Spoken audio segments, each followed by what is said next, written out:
trip. We were down in the Dominican Republic. It was a rewards trip. And I remember looking at my wife because I had been talking to her about all this. And we were walking back from a event around the pool. And I looked at her and I said, "You see why this is so hard?" Because I was still miserable. I mean, I was just, but I loved the people, the customers, and the people that I worked with. I loved the people, and it was just so real, so hard. And but it just kept getting worse. And so finally, I called again on a Friday and said, "I'm out. I'm done. There's nothing that you can do that will let me stay." And so I did that.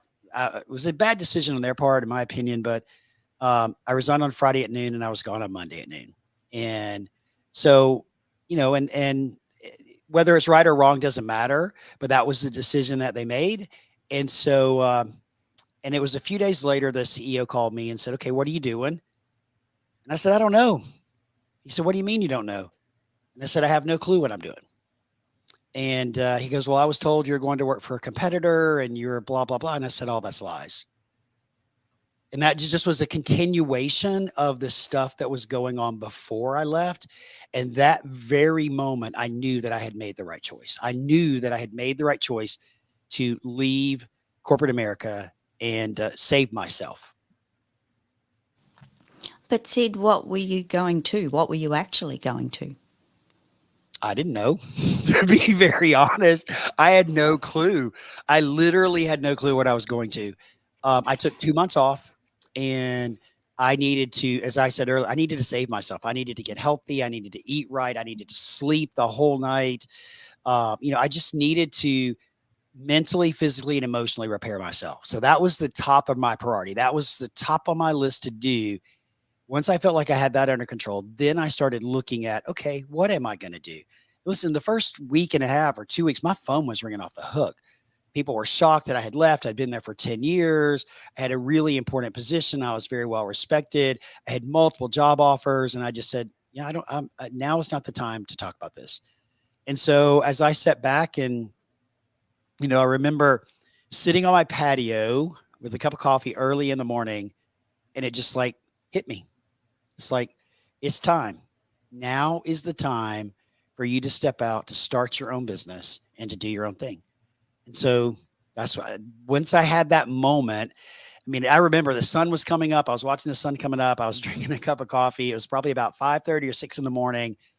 And it just was like, it's time, Sid. Let's do this thing.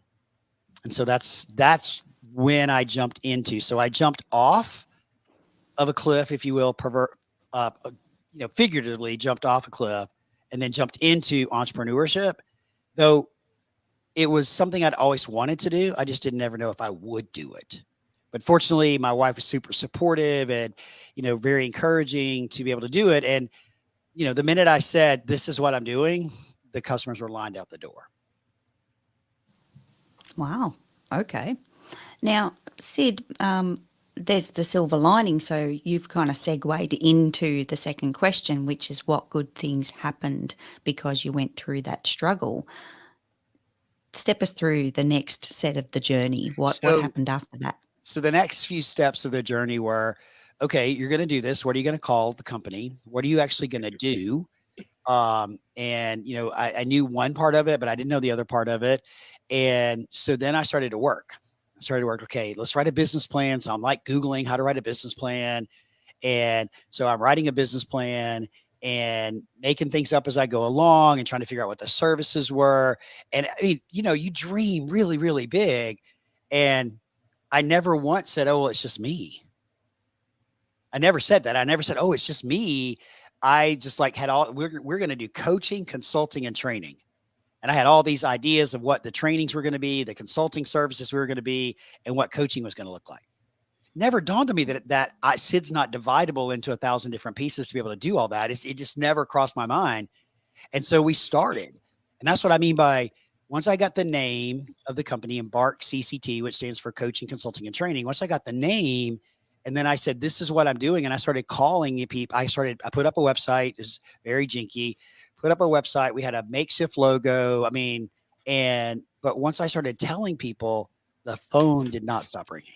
And all of a sudden, I became overwhelmed with business. And so that's kind of, I got to that point when I was like, oh, it's time to hire somebody. You hire people and you're an entrepreneur. I mean, so that's kind of a short version of the journey, but that was a year. I mean, for the first year of the business, it was me, and I was very grateful. I was super busy. I was traveling. I was loving every minute of it. But then the overwhelm hit, like, oh no, Sid, you got to have some help. So what happened next, Sid? What was that overwhelm? What did that look like? So that looked like Sid saying, started calling people like, because I had to even discover at the time what a contract employee meant. Remember, I'd never been a business owner before. And so I'm walking a pathway that I had never walked before, and I had nobody walking it with me. Nobody had done what I had done. And a couple of people that I had reached out to, kind of seek counsel from were, let's just say, not very willing to help. And which happens. So I was figuring it out as I was going along.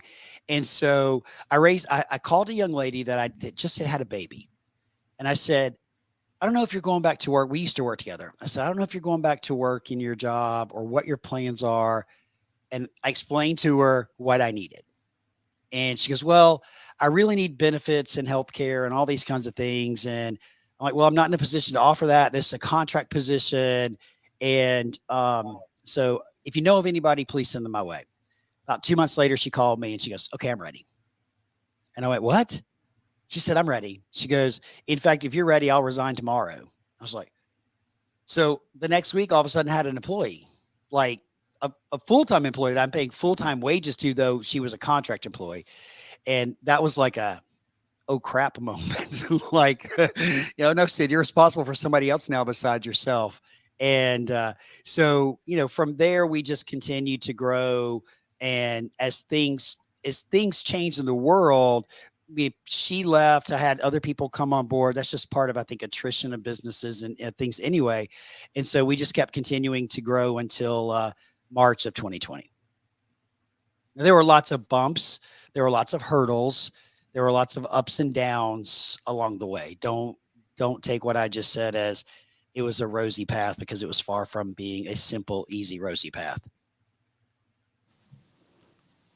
So, Sid, the good thing that's come out of this from the struggle, but I feel like there's more in the struggle aspect, and we love to go like this. By the way, we go from our lows to our highs consistent, like in multiple times. So, is there any other parts to the struggle, and then leading into that silver lining? So I think there are lots of parts to the struggle. There's parts of doing things that I had no idea what I was doing, and I spent a lot of money, and I didn't need to spend a lot of money.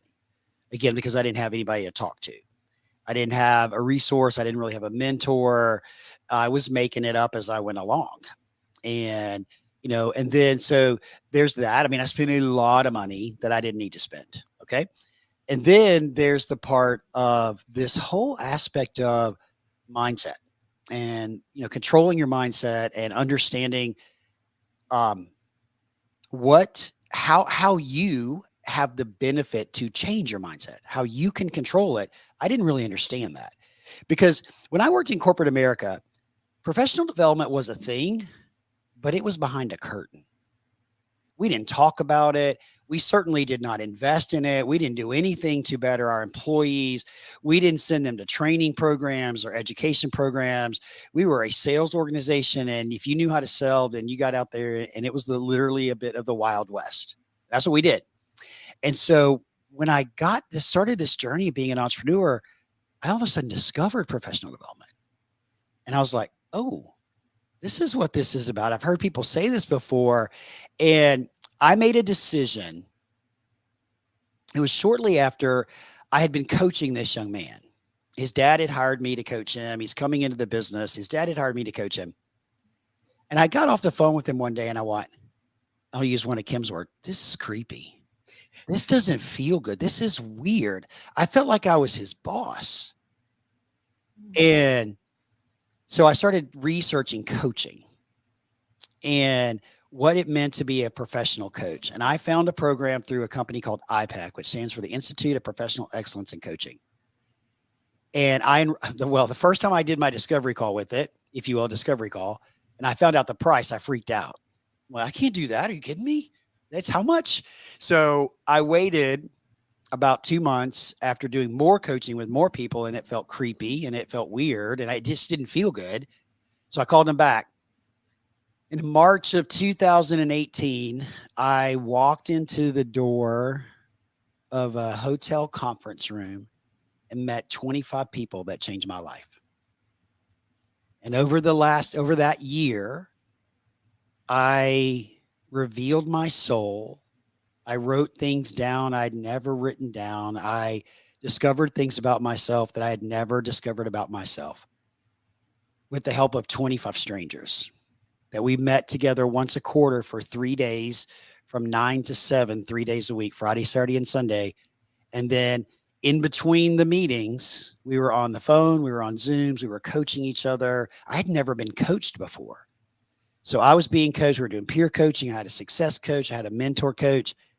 And I went through lots of ups and downs with that, looking in the mirror going, this is who this kid is. This is who you are.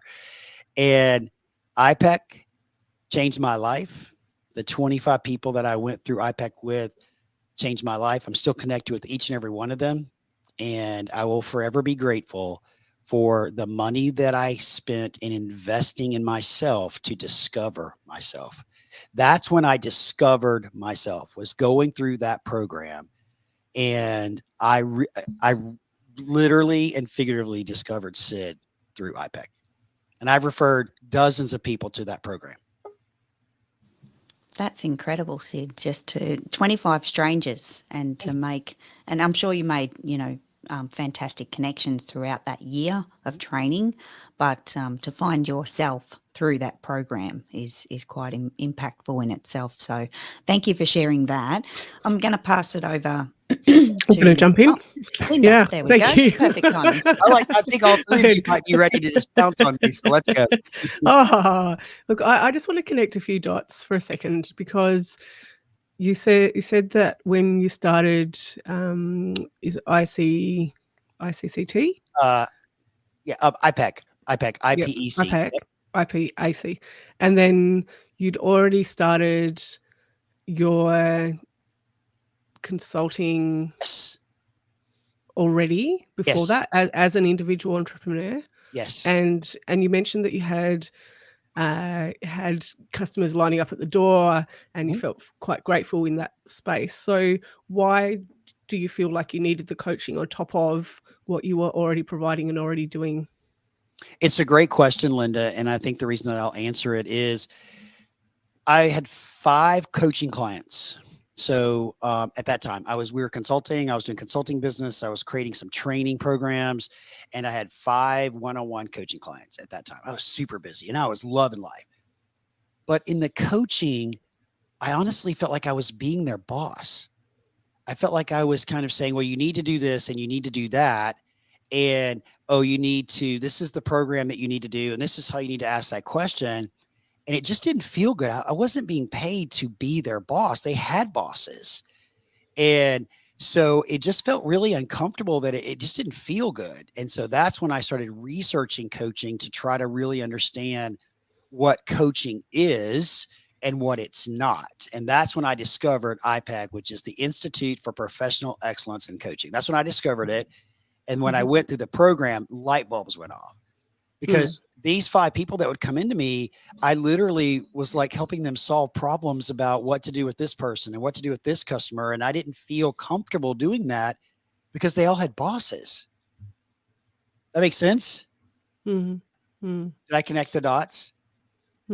Sure. Yeah. It's interesting that it felt like that was almost like a missing piece in a way, even though you on the outside, on the surface, it sounds like you had the clients and you were super busy and you were loving life, but there was just something missing by the sounds of it. Yeah, that's a really great way to put it, Linda. I didn't feel like I was serving them the right way. Okay.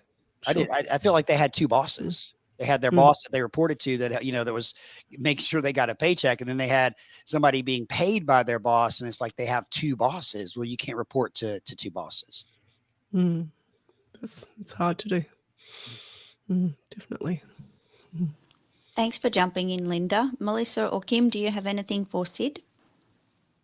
I think Melissa came off mic while ago. I want to make sure. No. Okay. Oh, Well, I didn't want to jump ahead. I didn't want to, you know how I am. I will. So, Sid, I think your story is extremely important for people to hear because there is a different view out there of what it's supposed to look like. And the truth is, there's not a supposed to anything. You know, everybody's journey is different. Everybody has a different experience. But going from corporate America to having no idea what you were going to do, I want to point out how absolutely brave that was. Like, that is a courageous cliff jumping move that thank you, Kim. I think is worth noting. Like, it's worth like recognizing and just saying that for you to be able to do that is part of the reason you can be a great entrepreneur. Yeah, thank you for that. I mean, I literally was stepping into the unknown, and I'm not I'm not afraid of things. Well, let me reframe that. I'm not afraid to take steps and to take action, but it was exciting stepping into the unknown. However, I wish I had had somebody along my side. I wish I had a mentor that had done some of the things that I was doing to help me. But I didn't know any solopreneurs that were doing coaching, consulting, and training. And like I said, the few that I found on LinkedIn were nice enough to talk to me, but weren't interested in helping me. And they weren't interested because I even remember saying to someone, I just think all of a small group that, all of us solo folks are all these small, we should all stay together. We should stay together. We should work together, and we should get to know each other and see how we can help each other. Well, the two people that I distinctly remember talking to just kind of tossed me off. And it created a much longer cycle, if you will, of success and learning. I made so many mistakes along the way. I made so many bad decisions about we should do this program and we should do that program. And I'd never heard of shiny object syndrome. I was just like, hey, let's just do this program. Let's go and let's create it and let's do it. I'd never heard of it. And, it wasn't until, and again, everything was good. But when March 2020 hit was when I really needed that person,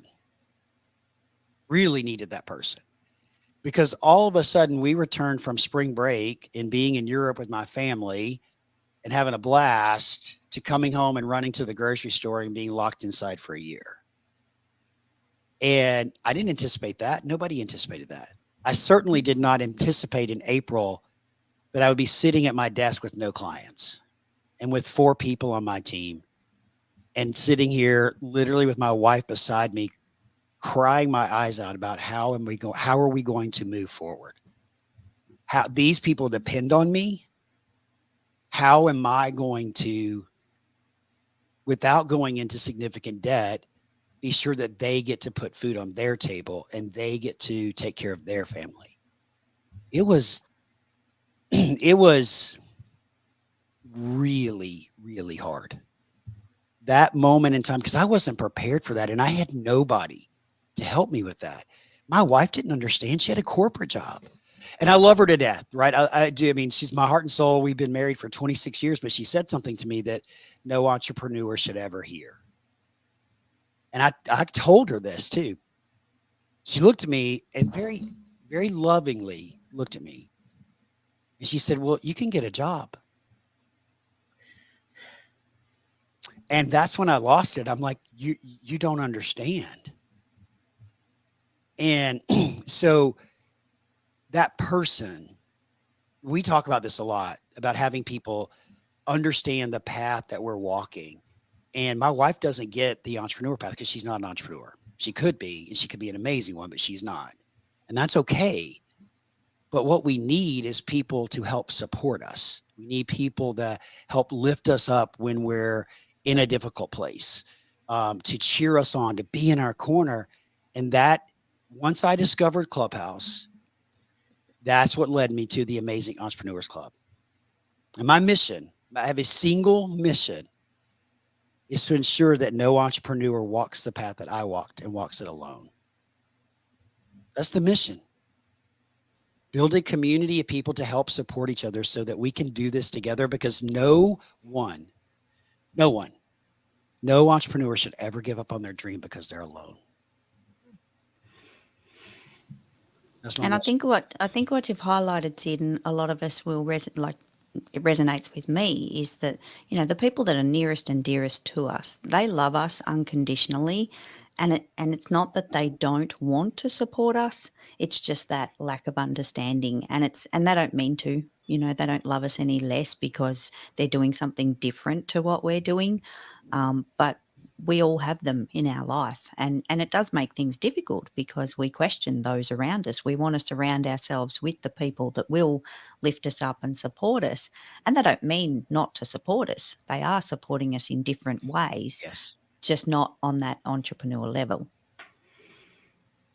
Yeah, Sid, and I love how you bring this story home to a place of, for me, I saw two levels of broken open in your story. I saw the initial moment where you realized you needed to leave corporate America, that you needed that. And then you showed us just a few minutes ago how basically the catalyst of the pandemic broke you open again. But what I think is important for other people to hear is that a lot of solopreneurs or entrepreneurs have that moment that you had in the pandemic. They have it just in the breaking off to do something, and they may not have had some of the skill set and things that you did initially to experience some of that feeling like, okay, I'm figuring this out, and I'm putting in that broken open moment that you had in the pandemic really, I think, shines, especially given where you are now, and pointing out that you found community and communities out there and there is support, is such an important place for entrepreneurs and for them to hear that message of hope. So I think, thank you so much for sharing it. I think it was really important to hear. Oh, thank you, Linda. Melissa. It's Melissa. Melissa. Sorry, I'm looking at Linda and talking to Melissa. Linda, you were throwing your voice. You just didn't know it. I could easily do that plenty. I'll just, yep. Yeah. And I think the Listen. other highlight here too, Sid, is that you're now building that community that you needed back then. Yep. And I love that's part of your story and your journey. And if that hadn't have happened to you, you wouldn't be building that now. Like, Correct. because you've experienced that firsthand, you don't want anyone else to experience that. And it may still, you know, result in everyone's got their own journey and Yep. walking their own path. But if they've got that support network around them to help them, guide them, assist them, and have someone by their side, is beautiful. I think it's just amazing what you're doing, and the fact that you're looking to support others as you would have liked back then. So, you know, Carrie, something comes to my mind as you said that, which is I'm very honored to be able to support other entrepreneurs. It has certainly become a passion of mine. But our journey is part of us. It does not have to become us.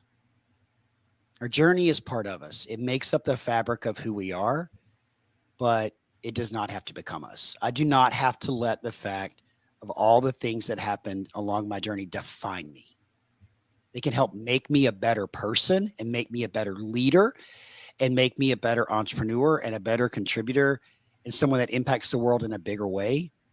But I don't have to let it define me. But it is part of me. It will always be part of me. It'll always be part of my story. Yeah, that's beautiful. And before we pop you out of the hot seat, is there anything else from our co-hosts before we move you over to your MC role and step into our next speaker? All good, ladies? Yep. I'm good. Excellent. Thank you, Sid. Thank you, Thank ladies. I feel like I need a shot. I feel like I need a shot now. It was great. Thank you, ladies. Thank you, Sid. We appreciate you sharing your story so much, and quite an impactful one, and certainly part of your story. Like, it is your story and it's your journey, and we just appreciate you sharing that so much. So we will ask you to move back to the MC role so that you can introduce the next speaker. Well, thank you. I'm glad to be here today to MC today's event. Again, I'm sorry I wasn't here yesterday, but if you are watching on YouTube or on the My Sexy Business Team website or on Facebook, we do see the comments. We are monitoring them, and thank you for watching the stream with us. Our next guest coming up is Connie Myers. Is Connie with us? Okay, so Connie created the certified CKM and Connie created the certified CKM advisor to help 30 million people be prepared for disasters and other crises. She is a speaker and author of 6 best-selling books and is a leadership and crisis strategist. Her passion and vision is embraced by individuals, organizations, and the media.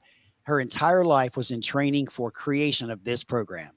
She founded 2 companies that went national and has 4 other businesses that have helped thousands of individuals and their businesses. Welcome, Connie. It's great to have you in the Hope to Hope conference. It helps if I push the button, just saying. Connie should be used to that. She's an old hat at this by now. Yeah. I was part of the very first one, so believe you me, this is super smooth in comparison. Absolutely. She's an OG Hope to Hope as well.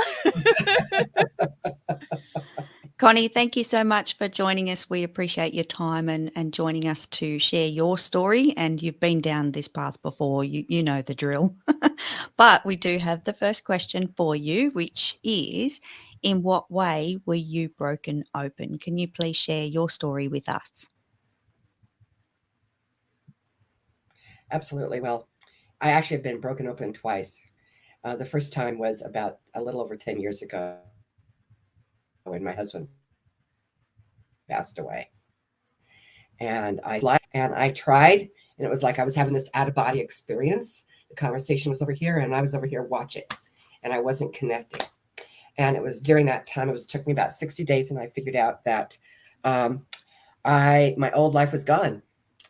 It was not too long after that I met Kim, but it truly was I call them crystalline moments. People are talking about moments here. I call them crystalline moments of clarity. And you don't know exactly, but there is always a gift or opportunity in them. So I'm just saying that I broke apart. I didn't know what to do. I didn't know where to go. Didn't know what was next. And I now am happy to say that I found my path. It was a great path to be on. And then here in 2019, whatever the bug was back then, I had it for 2.5 months. And I ended up deciding that I was not going to go forward anymore. I wasn't going to write any more books. I wasn't going to do anything. I was going to quit. And during that period of time, I had a friend that came to be a keynote speaker here in Vegas. And she's asked me to come and be her guest. So I went and got there time to have a little chat with her. And she says, "So what are you up to these days?" And I said, "Kirsten, I think I'm quitting." And she says, "What are you talking about?" And I had said this once before to Kim a long time ago, but this time I meant it. I mean, I had called my realtor. I was getting values on my home. I was looking around the house because my son was buying property in Bend, Oregon. And I told him to make sure it was big enough for a tiny house for me.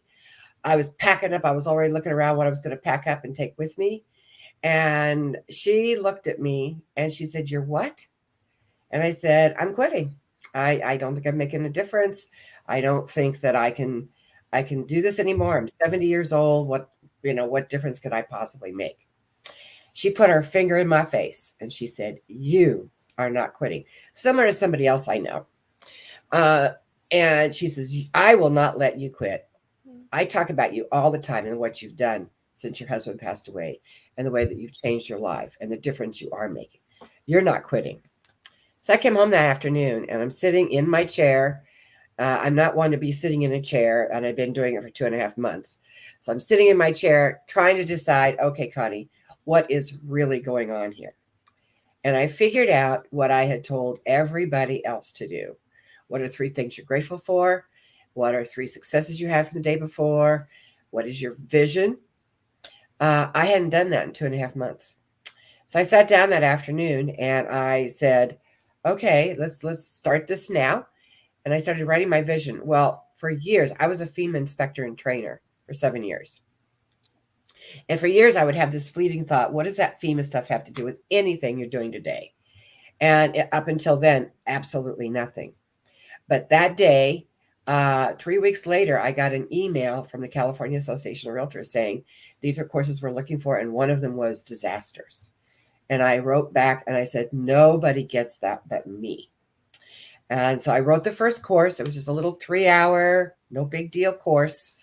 And I taught it in October of 2019 at their big conference.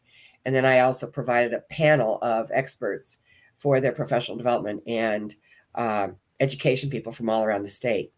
And while I'm moderating that, I realize there is so much more that needs to be said. Now, if you remember, 2019, we had plenty of disasters, but 2020, I mean, I'm sitting at my friend's house quarantined, and I end up writing a 4-course certification. And while I'm doing that, all these other disasters, I mean, there were all kinds of natural disasters that hadn't ever happened before or happened very, very rarely. We were in the middle of a pandemic. I mean, it was like God was saying, okay, you finally arrived. You're finally where you need to be. And so I wrote the 4-course certification, and now I figured out that I use the average number of 20% of people are prepared, quasi-prepared. And I wanted to make it to 25% of Americans. Well, that's 30 million people. So that became my vision for the company, and that became my focus. And I'm happy to say we are on our way. 2020 and 2021 have been a bit of a challenge just because of the pandemic, but we're moving forward and we are making a difference and we're saving people's lives. So that's kind of how I moved forward. But I am a true believer of my entire life, everything I've done since I was in my 20s. I'm 73 now. When I was in my 20s, every single thing I have done in my entire life was training for what I'm doing today. I wouldn't be able to do what I'm doing right now if all those things I used to think I was just a cat with 9 lives, 9 different careers. And no, everything I've done is brought me to this. And when you start doing what it is that you were put on this earth to do, which is exactly what I'm doing, all of a sudden things start showing up in your life. People start showing up in your life.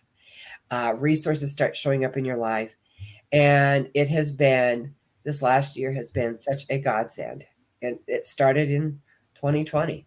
So I'm extremely blessed to be able to be here and share my story, but also to let people know that you can move forward and you can create the life of your vision, no matter how old you are.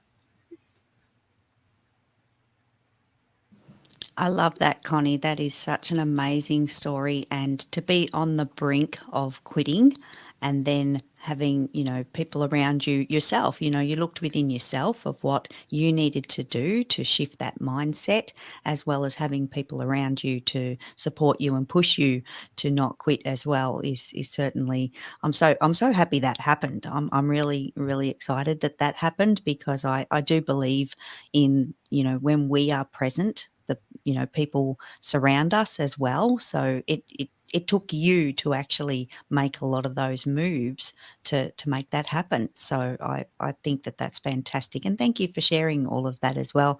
I'm sure there's a lot more to the story. I would love to hand the microphone over to Miss Kim first and get some little deep dives into this a little bit further, if that's okay. The problem is I know all the deep dives, and so I'm trying to choose in my mind quickly which one we should go down, Miss Connie. Uh-oh. Maybe I should let you choose, because I might tell the wrong one. Actually, you know what? Go for it. I want to see which one you pick. Well, I think going back to the quitting, I think there are so many of us that go through moments of, why are we working so hard to do something that doesn't seem to be doing what we want it to? Or why are we struggling so hard? And I know Kirsten was amazing at saying that to you, but what was that moment for you of I'm going to quit. Now I'm not going to quit. And it wasn't just the words, you had to make a decision. What caused you to really shift that? Because if anyone's listening and they want to quit, how do they know if it's time to quit or if it's time to like shut that voice up?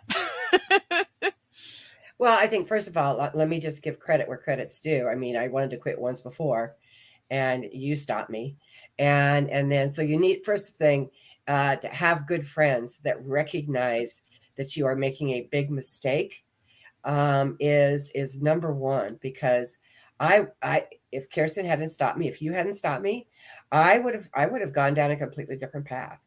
So I think first of all, surrounding yourself with good quality people. But the moment, so when I came home that afternoon and I'm thinking about, okay, there's something wrong here. I mean, I think I was suffering from a little depression or something from sitting in a chair for 2.5 months. But I think that I'm sitting in this chair and I'm like, okay, this really isn't like me. And it isn't. And I had that thought. I mean, what does that FEMA stuff have to do with anything? Before that, it was all about leadership and life coaching and business coaching and all of that. And I had that thought, and I realized that all the things I'd been teaching for the last 7, 8 years, I had not been doing myself during that period of time. I think you have to be very self-aware of, okay, what are you doing that's right? And what are you doing that's not right? And it was so that afternoon when I started writing down the things I was grateful for and the successes, even being sick, I had some successes. I mean, at that point, I already had 4 best-selling books. I mean, that wasn't too bad for somebody. I had a lot of coaching clients. I had, I had great people that I surround myself with, like you. And so there was things for me to celebrate, but I had forgotten it. And then when I sat down and I said, okay, what is my vision for the next year? I didn't go 3 years like I normally do. What was my vision for the next year? And that's when I had that thought. And it was then that I realized that, okay, this really wasn't about me quitting or wanting to quit. Like my one son said to me, what, you're going to be a hermit? And it's like, yeah, no, that's not in my personality. But then so then what happens when you recognize that moment and the crystalline moment, there's always a gift or an opportunity. Well, the gift that day was me recognizing the fact that this really wasn't what I wanted. This was my ego saying, well, you haven't done anything for 3 months. So you're not worth anything anymore. And so stopping and recognizing what's in your heart and listening to that inner voice versus what's in the brain and the ego was a good beginning. And then what happens is the universe or God or whatever your belief system is showed up. And that's when I got that email from the California Association of Realtors saying, this is the direction that you're supposed to be going. You are ready to go down this road. You are ready to jump into crisis knowledge management and help other people be prepared for not just disasters, but the stuff that's in this training. There is some about just natural disasters, but it's really all about our mindset, being resilient, and using our leadership skills to move us forward when we don't think we can move forward. So I think that afternoon, Kim, it was like, I knew that there was something wrong. And when I started diving into writing the things I was grateful for, that's when I kind of come out of it. But definitely, and then once I got the email from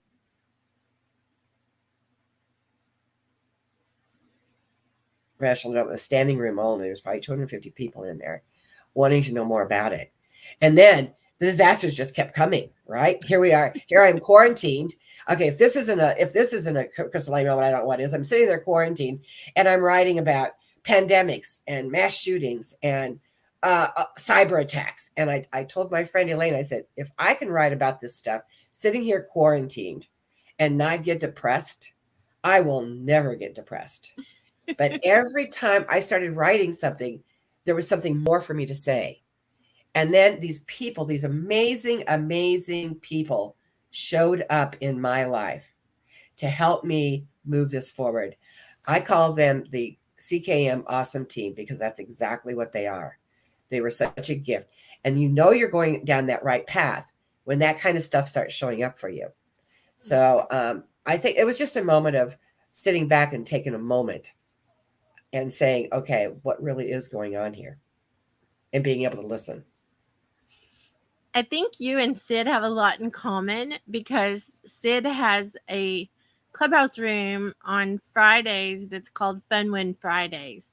And it's all about giving a space to people to celebrate so that they can celebrate in a way that's not bragging. You know, we have no one sometimes to celebrate with. And that room gives us space to celebrate. Everybody understands the concept that comes in. Everybody knows that we're going to share things that we're not sharing other places. Because if you say, hey, I just impacted 30 million people, everybody's like, well, she's just bragging, you know. But when you have that space and you surround yourself with people who will celebrate with you, that is a huge difference. And so Sid has set that up in a way to help, you know, a huge community be able to celebrate each other. But I will tell you, Miss Connie, you have surrounded yourself by amazing people, you know, just in the last 2 years that weren't there before. And I do think it's because of those moments that you made those decisions. You know, you made the hard decisions to keep going when it looked like you were, you know, plowing through a mountain that was never going to come to the other side. And like, I want to say out loud, I'm super proud of you. You know this, but I want to say out loud, I'm super proud of you because to go from a she shed back when, you know, back in the beginning, we have a funny story. Way back in the beginning, that was the goal, was the she shed, so that she could finish writing her book in this beautiful greenhouse kind style she shed. It was not a man cave, but a she shed. And it's beautiful. We've actually done several conferences in it. Like, we've done different things in it. But I giggle to myself thinking, what if you would not have gotten that she shed? Because that was a catalyst. That was a catalyst for you. Absolutely. We've actually done a hope to hope in that she shed. We sure did. We actually did. I forgot that's what it was. Yes, we did. We've done several of them in there. But how amazing is that to know that you went from impacting, you know, you impact a lot of lives, especially where around you. You are very, very much in the community and very much in, you know, the online space as well. But now 30 million people will not have to suffer the same way because they're going to be prepared. That to me is a huge giving project because you care that people are not prepared. You know, what do you do if you have some kind of an incident happen to you and you don't even have the basics to take with you, or you don't have the information you need, or whatever the different things are. And I know you are very proactive in helping people get prepared. You know, personally, you're very proactive. Well, I'm a firm believer. First of all, so there's an interesting statistic. 61% of Americans believe they're going to be impacted by some kind of disaster or crisis over the next 3 to 5 years. Anywhere from 15 to 30% have some sort of preparation. And that is not a number that is acceptable. I mean, think about the children. And I actually just recently got my nonprofit. And our first initiative is to put an emergency kit in the hands of every child. And it's a big goal. But my goal also is, there's an ulterior motive to it. If the kids have kits, just maybe the parents will think it'll be a good idea for them to have kits. So, and it's kits for everything, not just a good part of the kit is not just about, you know, is there going to be a flood or is there going to be a fire, but looking at all different kinds of crises that we face every year. So when we are prepared, the first thing that happens, and it's true about when you're giving back as well, the endorphins in your brain, the chemistry of your brain actually changes. And so like when you're celebrating successes, and I have to come on to your clubhouse room, Sid. When you're celebrating your successes, your brain, you're increasing the good endorphins, and those good endorphins are out there looking, okay, what can I do to be more successful? What can I do to create another success? And so it's critically important. And that's why I went down that other path. It was like, I wasn't celebrating it. I should have been celebrating the fact that I was able to get out of bed in the morning a few mornings. I should have been celebrating the fact that I actually had food in the house. I mean, and that I could sit in the chair, and that I had a beautiful garden that I could walk out to and sit in my sheep shed. Those were all things, even though I was sicker than a dog, those are things that would have made me better. And at the time, I wasn't there. I was ignoring it. And so sometimes it takes people, you need other people in your life. One piece of advice I can give everybody: if you see somebody going down a path that you know, absolutely know is not the right path, then let them know. Let them know that. Let them know that you love them, that you care about them, and this isn't the right thing to do. Both Kim and Kirsten had, I mean, I wouldn't be doing what I'm doing if it hadn't been for both of them. So it's like, it's an incredible gift that you can give somebody else, and change that crystalline moment in their lives. So let's be clear, though. Let's be clear about what you just said, because here's the advice you just gave about telling somebody the truth. But you also remember that you spent how many days cussing me, like, during that process. Let's just be, as Sid would say, let's just be clear about this. What Well, the I world? think you taught me. You taught me to reevaluate. Don't tell me something that you're not. This is a lesson to the whole world. Miss Connie's actually the one that coined the phrase that she was princessed. Like, she's literally the one that made that up. But she learned that because she kept saying something, and I was done hearing her say it. And so I have the door code. Like, don't forget, I have the door code to the house. I went straight there, and we got something done. The whole time she's cussing me and not liking me, and, like, she didn't cuss me out loud. We'll say that. She didn't cuss me out loud, but she was definitely cussing me on the inside. But after the fact, it broke that imposter syndrome. It broke that thing.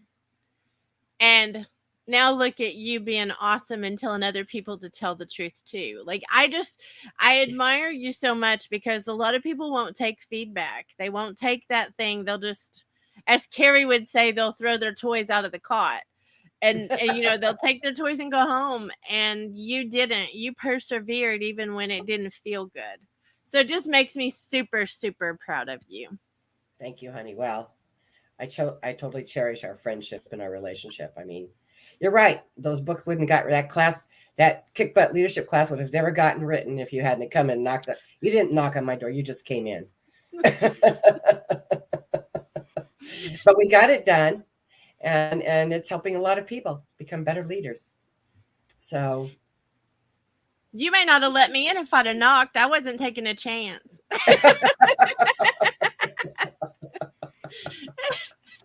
Kim was on a mission. She's on a mission. It's like, right, That's right. come on. Oh, she was on a mission. For a very all good right. reason. For a very I good, had to very good remind her reason. that she was the same age as my children, that she was killing me. It Well, just yeah. proves age is just a number. It's just That's a right. number. That's right. And it was also, like, just to say this out loud too, is, if I believe in somebody, don't make me believe in you unless you want that kind of stuff going on. Because if I'm hard on you, if I'm telling you the truth and all of that, let's be clear again that it's because I believe in you, and I don't want you to quit. I don't want you to do the wrong things. I don't want you to take a path that's not going to get you to what you're talking about, because you have always had that impact. One last quick little story. I just want, for the record, everyone to know that Miss Connie is the one who, back in the day when realtors did not do home inspections, there was no such thing as a home inspection. Miss Connie was part of the team that actually created that whole process and had to go across the nation converting realtors to stop fighting the process. And she literally opened the home inspection market in all the states in the nation. And it was from her little, she's a little bit short thing, and it was from her tenacious little firecracker self that the whole industry was changed. So she won't say that out loud, but I will. Thank you, honey. Yeah, when you would ask a realtor, we tell them about a home inspection, they'd go, well, why do we want that? That could kill the deal.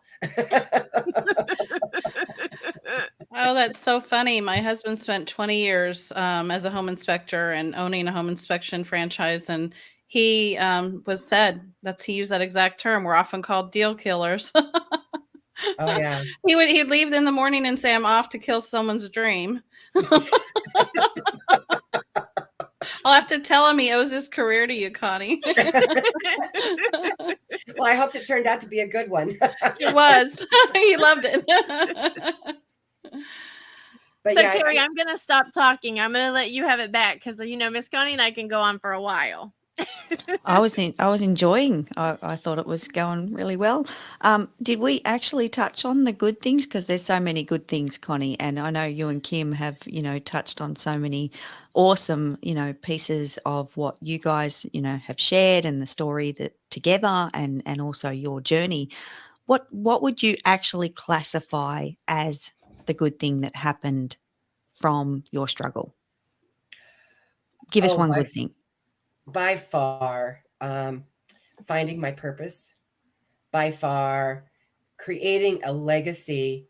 I mean, my full intention with this business is in 2 years, I am going to turn it over to my beautiful team and let them continue and just sit back and really love what has happened.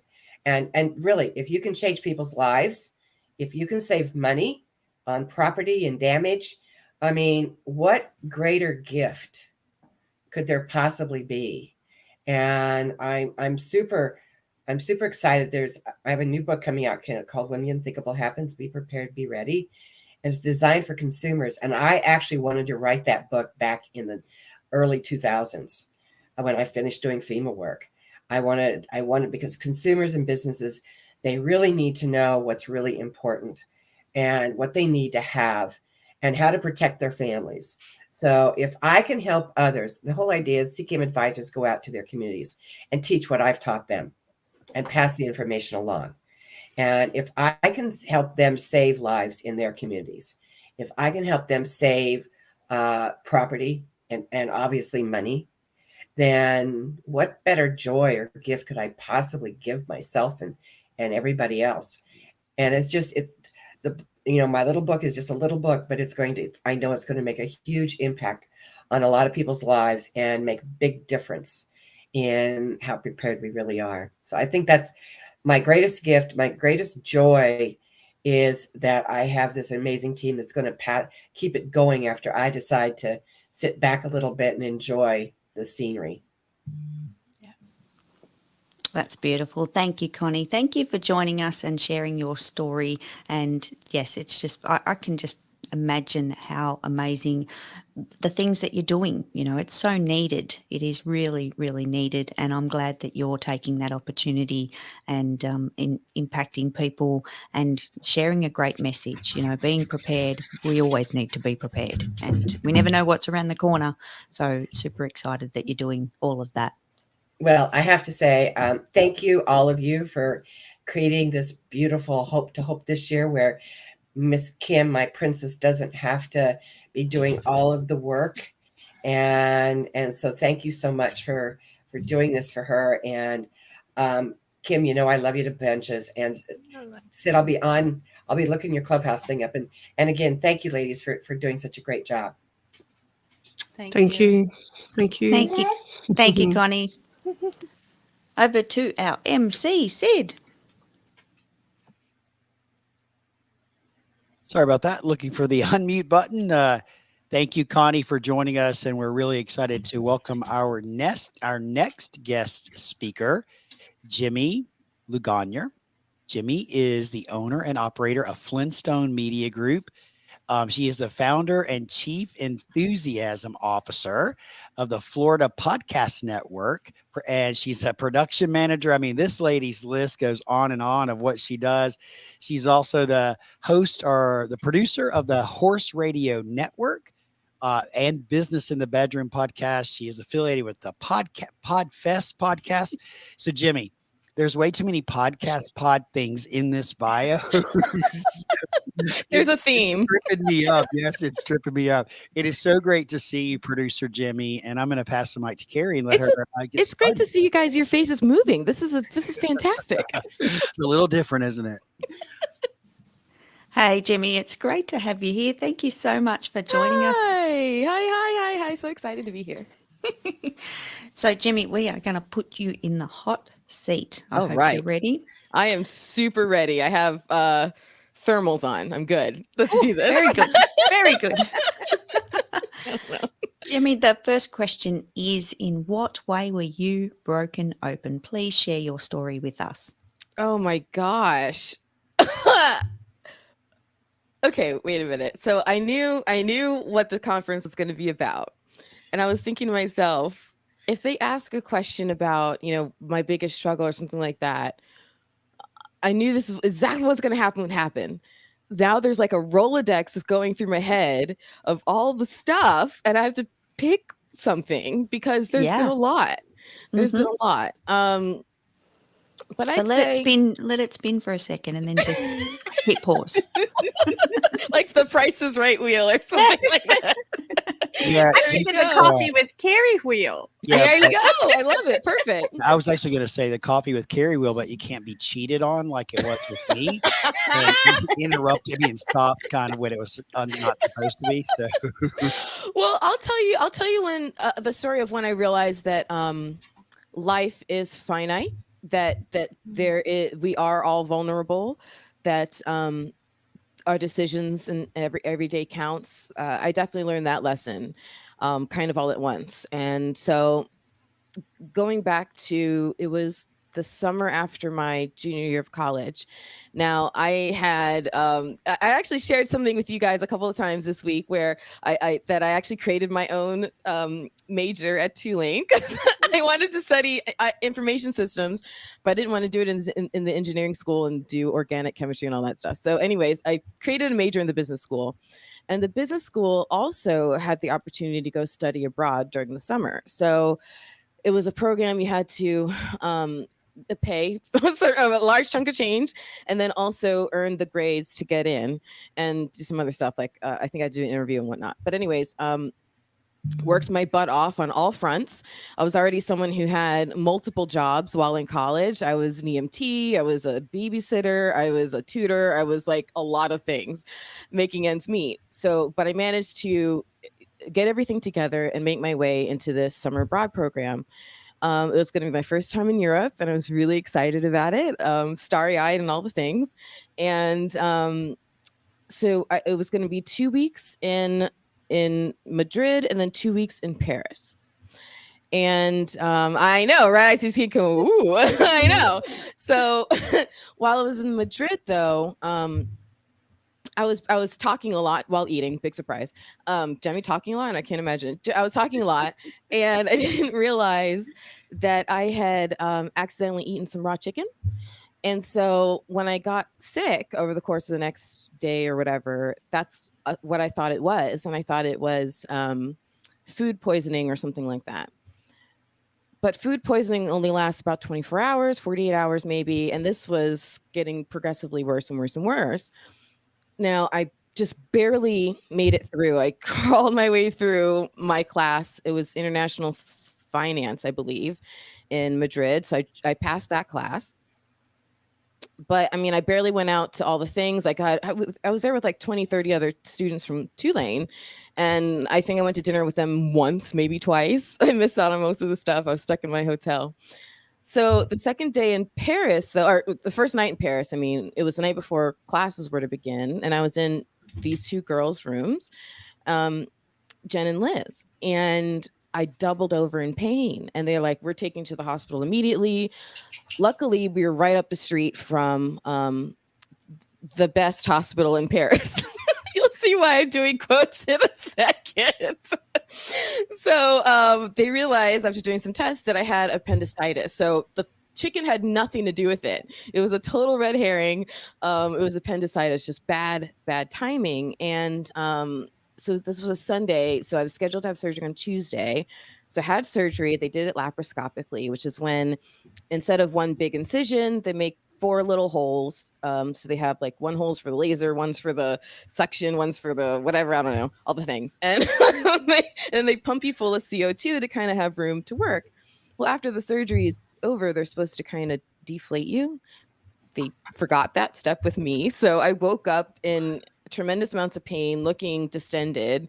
And there was a language barrier. Obviously, I'm in a French hospital doing the best I can. Which side note to this main story, at night, the night nurse was horrific to me because she couldn't understand why I wasn't speaking French, why I was making things more difficult on her, because with my last name, I must clearly be able to speak the language. So she was, when I say abusive to me, like physically abusive to me. I had nightmares for years. But anyways, so while that's going on during the night, in the day, I'm trying to get them to listen to me about all this pain I'm in, and I'm not able to breathe. Long story short, after about a week, I checked myself out of the hospital because I'm not getting anywhere. So unfortunately, then the airlines were on strike. So I couldn't get home. So I was stuck now in a hotel with no medical attention whatsoever for a whole entire another week. And while I was there, thankfully, my aunt lived 3 hours north, I think. And so she came in a couple of times, but I was getting worse and worse and able to breathe less and less. I had to sleep sitting up, and I was in and out of sleep at best. So I get home, I fly home finally, and slept that night in my dad's recliner because I couldn't lay back. I couldn't breathe. By the way, when my parents picked me up at the airport, so this is before 9/11, so there wasn't as crazy security, but I was wheeled on a wheelchair past the what do you call them when you get let in, people who check your passports and all those people, you know what I'm talking about. Customs, that's the word. Customs. And they wheeled me to where you can get picked up, and I saw my parents, and their eyes passed over me twice because that's how emaciated I was. They didn't recognize me, and I couldn't speak anymore, so I couldn't get their attention. And after I saw this happen a couple times, I realized I needed to do something. So with everything I had, I pushed myself up, and I just found it somewhere. And I just go, Jean-Nicole Gagneur. By the way, Sid, kudos on the pronunciation. You did well, my friend. And my dad runs over, it's the fastest I've seen this man run ever, and catches me and carries me out. So the next morning I had a doctor's appointment. She does chest x-rays, and I'm sitting there with my mom, and the doctor walks in, and she looks at me, and she looks at the thing, she looks at me, and she looks at the thing, and her eyes are falling out of her head, and she's like, I don't understand how you survived the flight. I'm like, are you serious? She's like, yes. She said, you need to go to the hospital now. So my mom starts gathering her things. She's calling my dad. She's like, da-da-da. The doctor overhears the conversation. She's like, no, ma'am, you don't understand. I called an ambulance to come get your daughter. She needs to be under medical care. So I should have died a few times during this scenario, and I didn't. But I lost about half my function in my right lung. And for about the next 10 years, it was physical therapy. It was procedures just to get my lung to be able to expand again. It was a lot, and I gained a lot of weight. And so then after about 10 years, I was finally given ability to exercise again, and started to work my way back. And eventually, so during those 10 years, though, I had the hiccups every day, and my lung itched. You know, when you have an itch you can't scratch, that was my lung for 10 years. So I was in this really terrible physical state for this long time. So bouncing back, finally getting that green light to work out was important. That was definitely the number one that got me really far down the field line or whatever.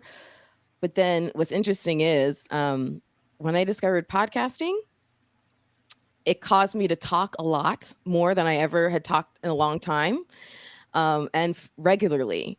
And my voice really became stronger because of podcasting. So, and all roads lead to podcasting, guys. Like, I don't know what to tell you guys.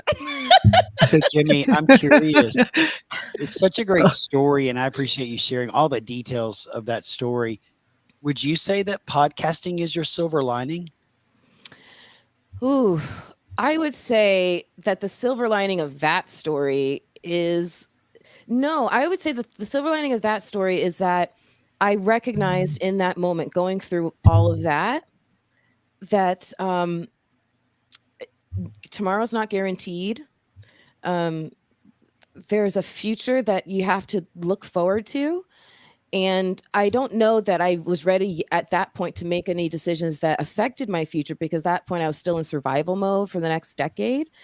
But then once I did discover podcasting, once I did get my health back, these things all happened fairly soon, close to each other. And it was in that time period that I remembered that lesson, and I made some decisions. And that was part of why I did decide I do need to leave this cubicle and get out of this place I feel stuck, because I need to remember that I feel much better now, but tomorrow's still not guaranteed. And I want to leave a legacy and know that I was happy for at least some of my life. Yeah, but I want to say 10 years.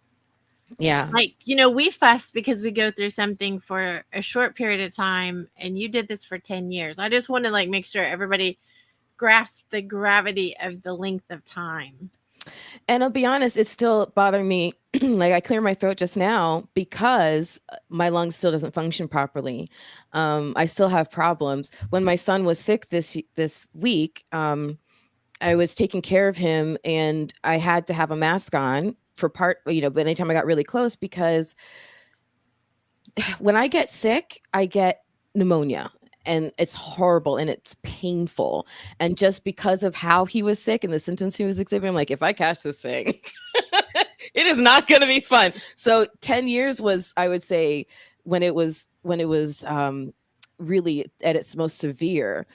But it's still ongoing, and it'll be the rest of my life, but it's okay. It's okay. It's much better than it was.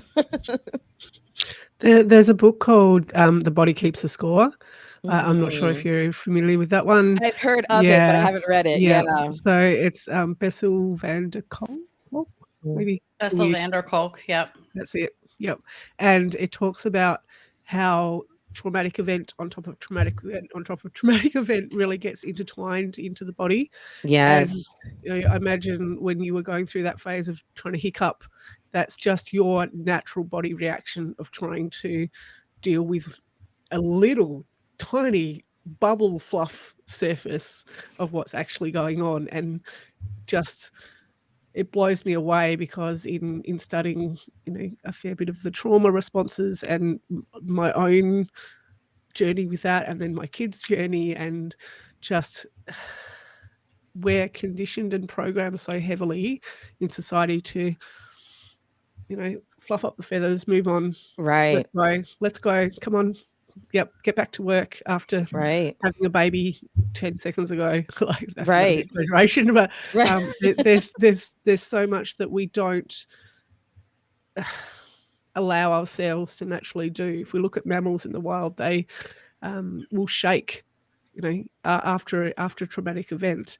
However, we suppress a lot of that, and we don't allow ourselves to really go through that. And I imagine things like having your son sick would then start to get your mind racing and start to trigger.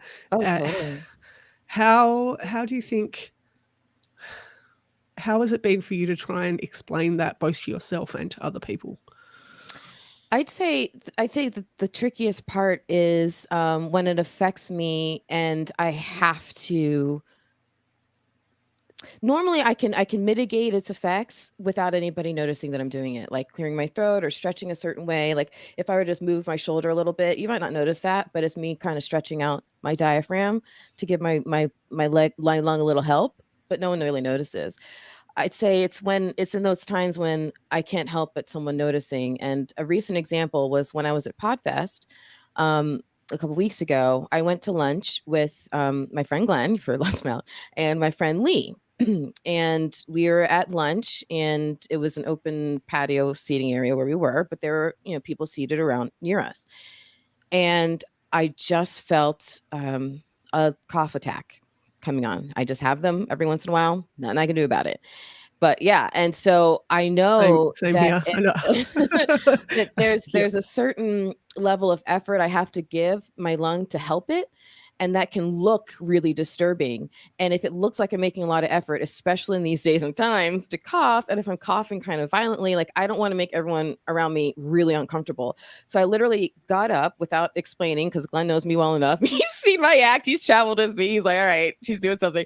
So I got up, walked all the way down the stairs and across the street, and just found a nice place where I could be on my own and just have like as much effort to cough as I could. And it was a good 10 minutes before I felt like I was okay. Yeah. It's amazing. I fully support you from here in being able to do that. However, I also recognize that a lot of people aren't feeling like they are able to do that, like you said, especially in these days and times. So it's really important for you to voice that and air that. And yeah, I just really appreciate you sharing that. Absolutely. Normalizing it a little, that sometimes we just need to have a good cough or a good cry or a good shake or a good vent, as they're called, and that's okay. Yeah. I've definitely written the book on sometimes we need to have a good ... Yeah. When's that book coming out, Jimmy? Oh, girl, it's on the printers right now. Excellent. We'll form a book club just around that, Jimmy. I love it. So good. So good. Yeah, I think that when I was going through those 10 years and things were getting progressively worse in a way, just because I couldn't do anything about it to help it get better. I think the most difficult time, and I think it still is what comes up now, is, when I would hiccup, when I would have the itch, when I would have to cough. It's less often now, but it would oftentimes bring up, it would put me right back in that hospital again, or right back in that hotel room again. And that was really, really tough. Like I remember the woman who worked the front desk at the hotel that I was staying at, she got to know me pretty well, because all I could do was order room service. And I remember about the fourth or fifth day, I had enough, because the only thing I really could eat was the broth from French onion soup. And so I said, what else is here? She said, well, there's a McDonald's on one block over. I said, okay. So I went down there. I'm not even kidding you. It took me 2 hours to walk the block to go to McDonald's, and I'm hunched over. And by the time I order and I sit down, I'm like grasping the table, just trying to eat something. And on my walk back, I mean, people were stopping left. They say French people are rude. No, everyone was like going in left and right to try to help me. And me being stubborn that I don't want anybody's help, not because I don't want to inconvenience anybody. So I labored on, and it took me, a couple hours to walk back. But and I said, I can't believe that I'm going to miss seeing, I didn't get to see, the only thing I got to see was the hospital. And she told me about this, this guided tour that you can go on where someone actually pick you up at the hotel. I said, well, this is perfect. So she scheduled it for me. So the next day the guy comes around. I was the first person picked up, and then he picked up, I think, like 6 other people. It was a van. And we went to this place, we drove around, and we get to the Eiffel Tower. And I don't know if anybody's hasn't been to Paris, the Eiffel Tower is not along the street. It's in the middle of a plaza. So you have to walk a ways to get there. I didn't know that. Everyone else runs. They get out to go to the Eiffel Tower and take pictures. All I could do was stand there and be like, it's a selfie. Selfies before they knew what selfies were called.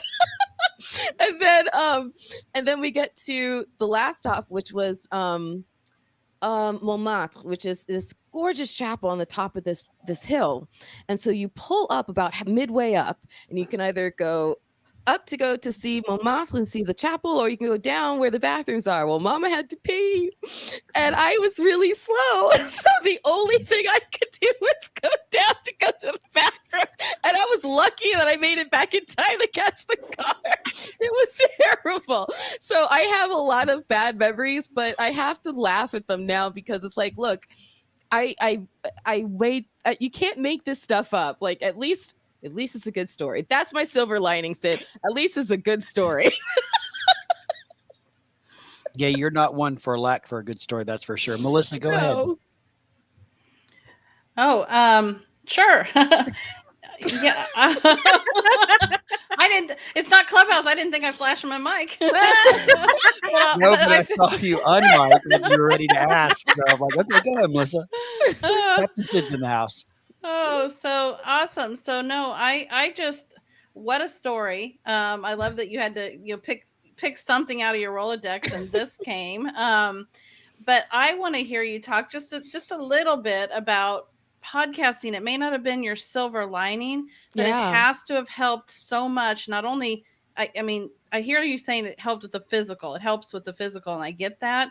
But talk about how it's helped with you, giving you a voice and a purpose, because now you do understand very clearly that life is not, it's finite. It's not Right. endless. Yeah.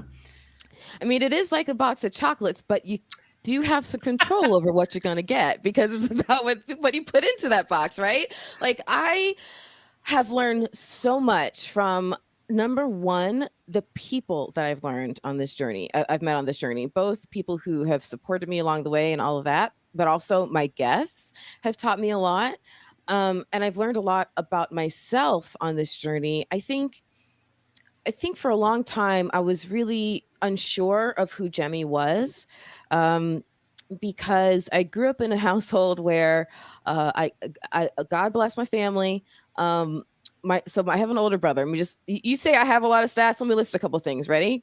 This is what I had to come in after. Okay.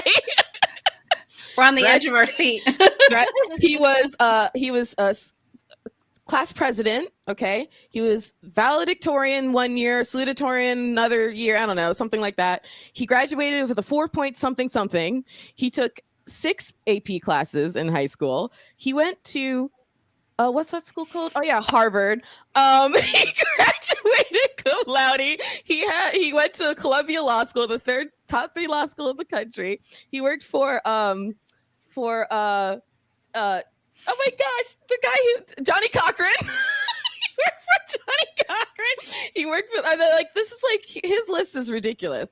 So coming in after that into this house, I'm like, oh, so that's what I'm competing with. Okay. I didn't really know who Jemmy was. And I think a lot of the things that you guys see now that you, and I thank you so much that you appreciate and see that I'm, ways that I'm shining, and all of that was hidden under a veil for a very long time. And in part, it's because I didn't know how to do these things without being also seen once again as Jerry's little sister. I don't call him that anymore. Gerard's little sister. That's his adult name, guys. Gerard's little sister. Because he was a child actor. He was in Hanes commercials and Fruit of the Loom and all this other stuff. And he did all these things. And he was in like every play and all these things. And so being out there and being open and being boisterous and being, you could see me on a stage like rocket, but I didn't do any of it. I hid myself away.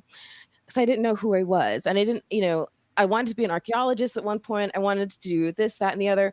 But everything I came up with, I got told wasn't right because I needed to have letters at the end of my name. I needed to have a PhD in something. I need to be a lawyer. I need to be a doctor. So when, for example, I've been a geek about psychology since forever. And so when I said that I wanted to major in it, it was, oh, well, then you need to go to medical school so you can be a psychiatrist. Okay. So when the light bulb finally did go off and I realized that wasn't what I wanted to do and I wanted to do something else, I didn't know what that something else was. But I knew that it was going to involve 2 things. It was going to involve business, so I could figure out a possibility of making something on my own, and it was going to involve computers because I'm a super nerd when it comes to computers. So when I saw the opportunity to create my own major and all of that, again, podcasting didn't exist back then, but I was slowly formulating like little pieces.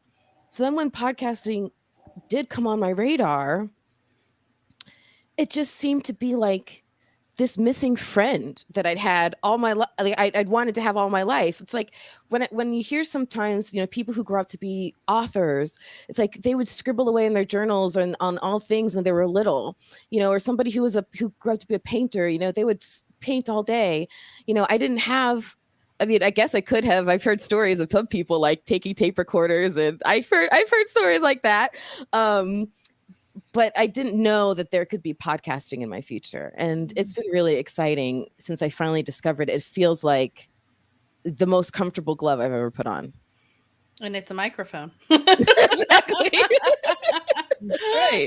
That's right. I just have to share that I think it's funny that, you had this brother that you felt like was, out in front and everything. And now you have found this larger than life voice behind a microphone, behind a screen, like behind where essentially nobody sees you. And yet it's so impactful. So I find that so ironic. Thank you. I think in such a good way. Yeah, it was. I think it was just the right. Another reason why it was such a perfect fit. It was the perfect way to get me out there while also being a comfort zone of I'm still hidden. I'm still here. You're not hidden though. I'm not hidden anymore. No. Y'all have seen me get it on video lately too. So, well, hello world. I love it. Hello, TikTok. Hello, TikTok. You're not hidden anymore, producer. I know. And I'm really, really, really having a good time. Oh, you do keep coming across my TikTok feed. The first time I saw it, I was like, I think she looks familiar. And I was like, wait, that's Jemmy.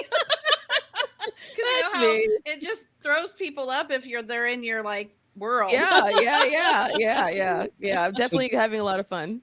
Jimmy, I have a question for you to follow up to Melissa's podcast question. And Melissa, thank you for Sure. taking it to podcasting because it's at the core of who producer Jimmy is. So, Jimmy, if you could maybe highlight one impact of how podcasting has changed your life, what would that one, maybe two, what would those two things be of how it's changed your life? I think it's given me an opportunity to prove a lot of people wrong. When I worked in corporate America, every horrible thing about corporate America, well, I experienced it, I saw it, I witnessed it, I was part of it. And you keep getting told that you have to go to this 9 to 5, you have to do this, there's this mold, you have to fit in it. And these are all the rules that come with that. There's a time card, there's a certain way to dress, there's a certain time to go to lunch, there's a certain and I've proven everyone wrong and not just because I'm independent. It's actually this part that I didn't know was going to happen, which is incredible. I didn't realize that this dream was not just going to involve me. It was going to involve and grow into involving a team. And I do not have my team punch time cards. My team does not have to get into a car and drive however through a tropical storm to do whatever that they can clearly do from their computer. My team is treated very well, I hope, from what they tell me at least. But my point is, you can have a prosperous and successful business without cheapening and devaluing the people who are helping you get there. And I wanted to prove corporate America wrong about that, most importantly. So I would say that's number one for me, because I didn't see that lesson coming or that opportunity coming, and I've been so blessed by that. And I would say the second thing is realizing can I curse? No, okay, I'm not gonna curse. I am flipping bad You know what I mean? Like I am amazing, guys. Like I never thought I would ever have the gumption to say that with so much confidence. And I'm not saying it from a place of arrogance. I'm saying it from like, I know I've done stuff. I have built this, that, and the other. Like I have done all of this. I remember the first time I realized it was when I had a client who offered to have me write his referral letter. He's like, just write whatever and then just sign it. I said, all right. So I started putting something together and I realized I had a lot to say and it was hard for me to cherry pick.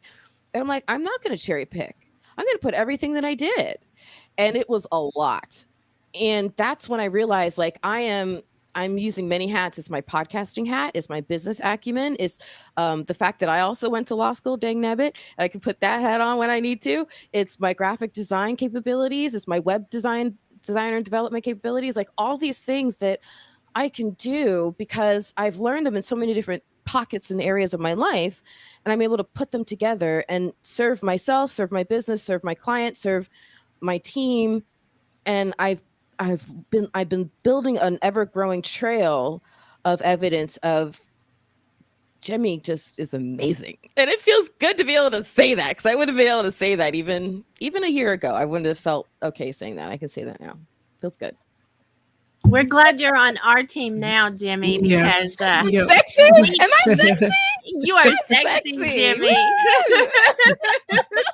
And I'm amazing too? Am I amazing? So amazing. Thank you. It is fantastic seeing what you guys are doing and being so supported by you guys on a regular basis has made a huge difference. So, you know, if I were to kind of sum up my story and encapsulate it, I'd just say life comes with incredibly deep valleys, right? And those valleys are there to serve a purpose for you. If there isn't a bridge, it's meant for you to build it. If there isn't a staircase, it's meant for you to figure one out and create it. If it's too wide of a jump, you're meant to build yourself some wings and fly right over it. Like the challenges are put there for a reason. But not only that, there is another side.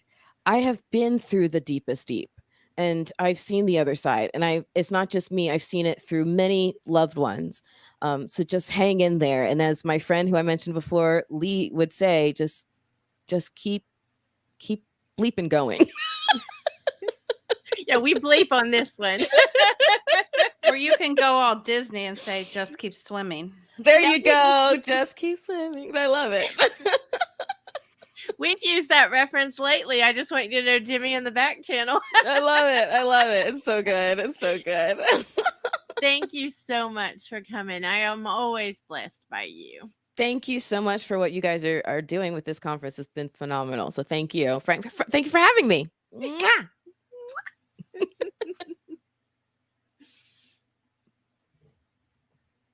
So our next guest, I was thinking about how I was going to actually introduce this young man. So I think I might pull the mother card out because I remember hearing him one day say that his mother referred to him as Jesus D. Hernandez Jr. I think she said it with a little bit of flair. Jesse, as we know him, was born and raised on the south side of San Antonio, Texas, as a lifelong San Antonian and a second-generation plumber. Jesse is committed to exposing students, parents, and educators to careers in the construction industry. And one way that he accomplishes this is by serving as the host of the Learning and Missteps podcast, in an effort to enhance the image of careers in the trades. Jesse, welcome to Hope to Hope. We're glad you're here. Carrie? Uh-oh. What's going on? Hey, Jesse, it's great to have you here, buddy. It's so good to see you. Thank you for joining us.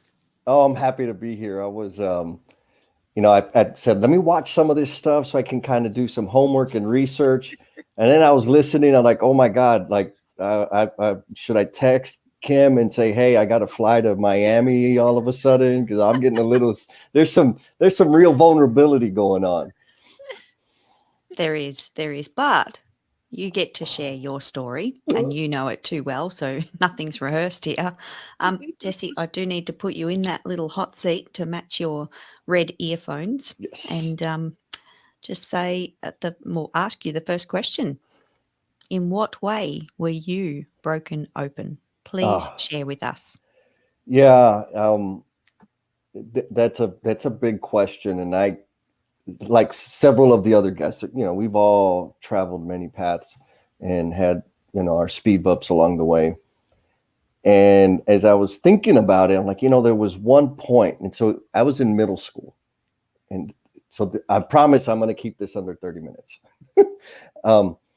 In middle school, well, prior to getting to middle school, there were a lot of things that were happening at home. Mom and dad got divorced, and different things that were chipping away at my confidence in other people.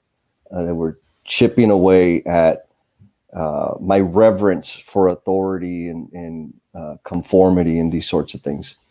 Well, then in 7th grade, a friend of mine died, and she sat in, she didn't sit in front of me. I sat behind her, and I made damn sure that I was going to sit behind her, because she was my crush, right? She was the person I'd follow her around. I'd braid her hair whenever she'd let me. I'd laugh at anything she said. Like, it was just anything I could do to be around her, I did it. And she died. And it was my first experience with death. And I look forward to seeing her. And she wasn't going to be in front of me anymore. And when that happened, I didn't know what to do, except for, in my 7th grade mind, I decided that I'm not going to get hurt anymore. And so, Sid, thank you for remembering, right? My name is Jesus. My mom gave me that name. But it was in 7th grade when I became Jesse, right? Because Jesus followed all the rules. Jesus would raise his hand and be the polite, nice kid. And he still got hurt. People still abandoned him. People still left him. And so I was going to be Jesse, and Jesse was going to have a damn good time. Jesse was going to be cool. Jesse was going to have fun. And Jesse isn't going to get hurt anymore. And the reason that's the point, that's not the last thing. We all know, right? There was, a couple of divorces, a few other things as I grew up in age, several arrests, run-ins with the law. But when that happened, I completely shut down and went into this mode of ferocious independence, or self-reliance is probably the better word. I did not count on anybody, need anybody, because if I did, they were going to leave me. That's my biggest fear still today, working on it, is this fear of abandonment. And so because I was terrified of being abandoned, I would just never form connections with people. And so what that did is it led me down a path of substance abuse, using people, neglecting people, manipulating people, just decades of self-destruction, and also demolishing other people. Because I became really great at reading people and manipulating or augmenting my behavior to connect with them. I became expert level at listening, because if I listened to you long enough, you would cue to me exactly how I should behave and what I should say, so that I could get what I wanted from you. Which is that's not cool, right? But I would do it. I would convince people, give them hope, and then just cut them off. They were done. I was moving on to the next one. Now, what happens with that is there's this enormous amount of emotional baggage that builds up. And at the same time, because I was scared of connecting with people, the only thing that I could focus on or anchor on that gave me or made me feel valued was to acquire things, right? Like the achievements and awards and promotions and make money and buy stuff. So I went down that path, and it was like, the more I did, like, it was never enough. There was always something gigantic missing. And I couldn't figure out exactly what it was. And like I mentioned, been arrested several times for DWI, and which sounds like a lot, but it's nowhere near the amount of times I should have been arrested.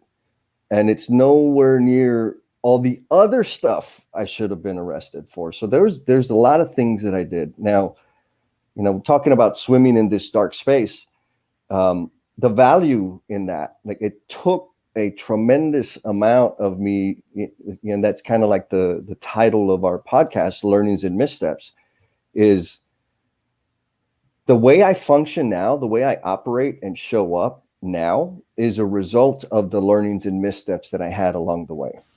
And being able to reflect, like, there are very few people that I cannot find a way to understand or empathize with in many, many stratus of life. And I think it's because of the time I spent in the darkness, in the dark space, in the manipulation of people, using people, abusing relationships. I know that it's really just a decision for me to go back there. And I know how difficult it was to crawl out of that. And even now, learning to forgive myself for the things that I've done. And so I think those things have equipped me to be able to, one, listen, because I already had that, right? Connecting with people, listening to people, adjusting my behavior. But now I use my powers for good.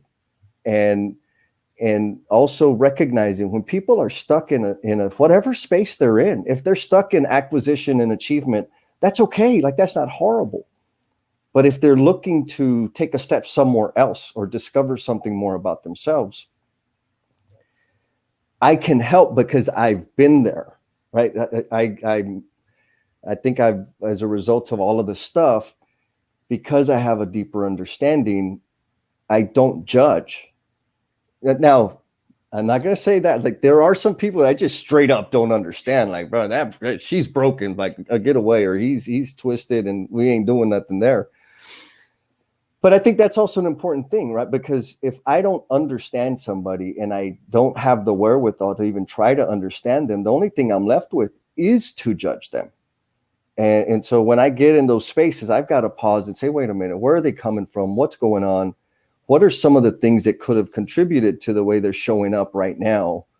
And have I had similar experiences? Have I ever been that way? And most of the time, the answer is, oh, yeah.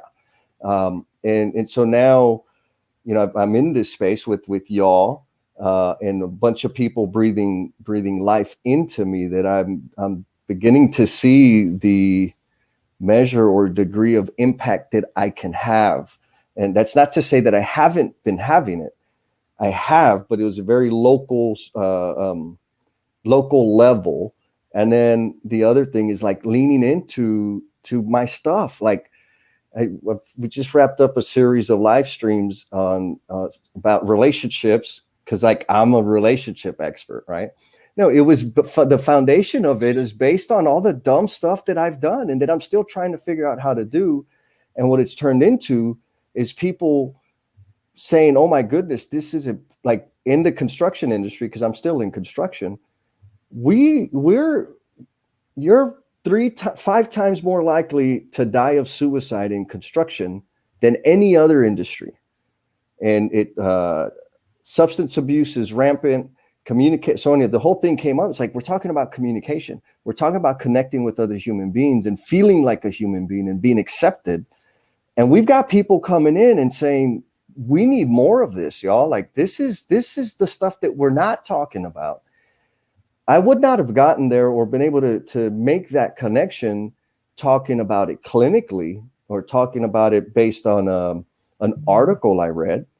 I'm talking about what I did and about what I lived. And so, going back to the broken spot, like, it fractured me, and I'm still, kind of there's still duct tape holding some of those things together, but as a result of all of that, it put me maybe in a negative spiral for a very long time. But the things I was able to take from that, and then on top of that, because I've been there, I can speak to others that are in the quicksand of addiction and being lost within themselves. I can connect with them as well. So Jesse, I have a question for you, and it's such a powerful story. As long as I've known you, I've not heard you tell this story, and so I really appreciate it. But I want to go backwards for just a minute. And what you were describing, as I heard it, is you put this barrier around you named Jesse. Yeah. And that barrier wasn't going to let anybody in. At what point in time, what happened that the barrier came down? Ooh. Are we out of time? I think we're out of time. No, I'm joking. You knew that question was coming, right, buddy? I knew it. I knew. Okay. So there's 2 points. One point, my baby brother, he's my co-host, he's 18 years younger than me. And we don't have like a typical brother relate. Like I never got to like fart in his face and joke around. It was always like a paternal, fraternal relationship. I had to at least pretend like I was a responsible dude. But when he made it to 7th grade, he was, I remember looking at him and saying, oh my God, like he's having the same struggles that I had. And so in 7th grade, I became aware all of a sudden that the cheap tennis shoes that we had from Payless made me not cool. Before that, they were just cool tennis shoes, right? So all of a sudden, like this social awareness thing kicked off. And, do girls like me, and how many girls do I like? And like all of this weird stuff started happening for me at that point in my life. And Renee was there.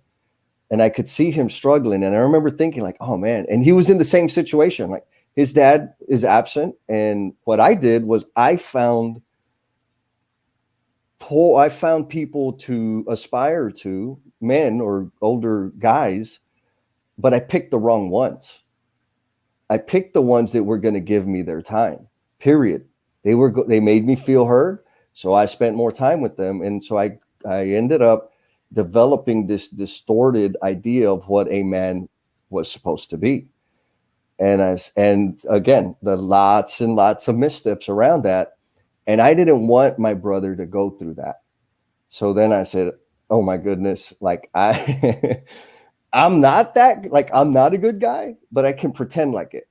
And so I'm just going to fake it till I make it. And I need to be there for Renee so that he doesn't have that loss, so he has some sense of direction. And so that was a big turning point. It was like living 2 lives all of a sudden, because I had this purpose now to help my baby brother and nurture him and support him and be a good example to him. But I was so ingrained in living this fast life of consumption that it was going kind of flipping the switch on and off.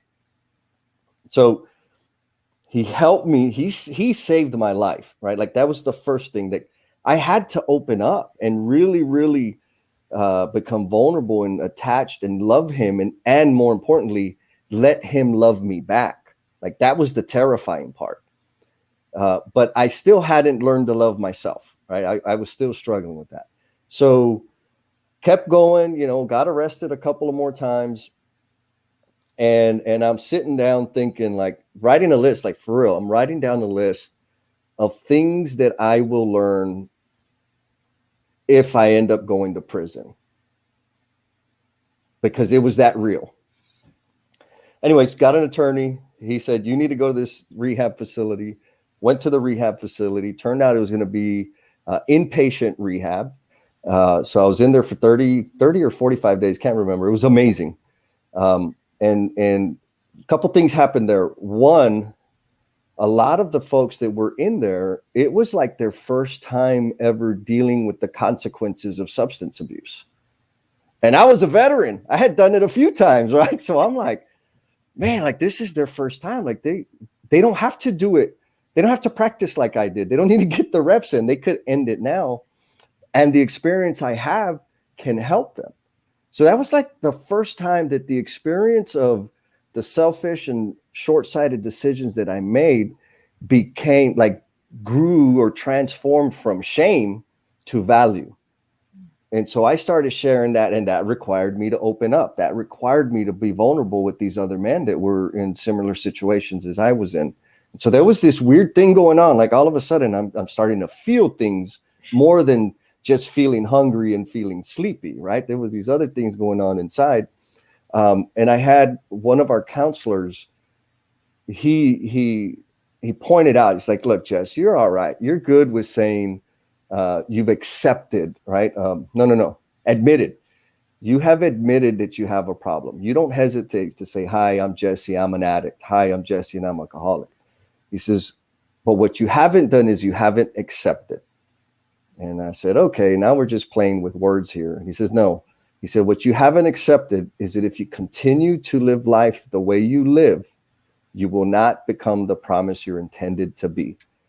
And that was like boom, daylight. Like, he didn't say if I don't stop drinking or stop using or stop manipulating. He said, if you don't stop living life the way you live. And how was I living life? I was living life guarded, secluded, isolated, protected. And so from that point forward, it was done. Now I just need to figure out how to do that, like vulnerable stuff, and I'll be all right. So those were the points, Sid. Thanks for the question. I just want to repeat some of those words back to you. Not so much in a question form, but just to really emphasize the point. You said earlier, and it's a little ad lib, it might not be your exact words. You need to attempt to understand someone, otherwise judgment is the only option. Yes. Yeah. And I think that's really significant in all of the stories that we're hearing over these couple of days, because in attempting to understand what hope means for you and how moving forward means for you and the realities of where you were sitting back then, yes, you could admit it out loud and have the words and everything else like that. The difference when it comes to actually understanding that fully and the repercussions of that and all of the other things that come alongside that, I think it's that deeper level that so many of us can run away from really quickly. And still do and still will, and in different ways, shapes and forms, whether it's by, yes. There's all different ways that you do that throughout your life. And I really wanted to emphasize that point more than anything, more than asking you a question. But I mean, if you want to expand on that a little bit, yes, means for you. I loved it. It just makes so much sense to me. Thank you. It takes courage for me. It takes courage for me to learn and understand somebody. So for me to understand somebody is going to require me to admit that I am that way too. Like when somebody's, setting off my spidey senses are going off and like, oh man, she was messed up, or he's twisted. Like he's just angry and somebody must have abused him or whatever. Right. Because that's where my head goes. That's judgment. That's lazy. That's simple. But I can't serve anybody if I'm functioning from judgment. I am, again, failing to be the promise I'm intended to be. I've been blessed with gifts and talents, and my responsibility is to impart them to serve others. Like, that's it. And so when that funkiness is coming into my space, I have to pause and say, wait a minute, like ask a question, understand, listen. And it's a mirror. Right? Like they're mirroring back to me like, wow, I've been there. That's what it felt like. That's what it looked like. And so I've got to take ownership of that. And so the mirror, the ownership, like that's not comfortable. That's not comfortable at all. So, but I got to go there so that I can understand this human being. And once I can understand them, I can serve them. If I stay in judgment, then I stay where I'm at. And like, what good is that? I might as well stay home watching Netflix.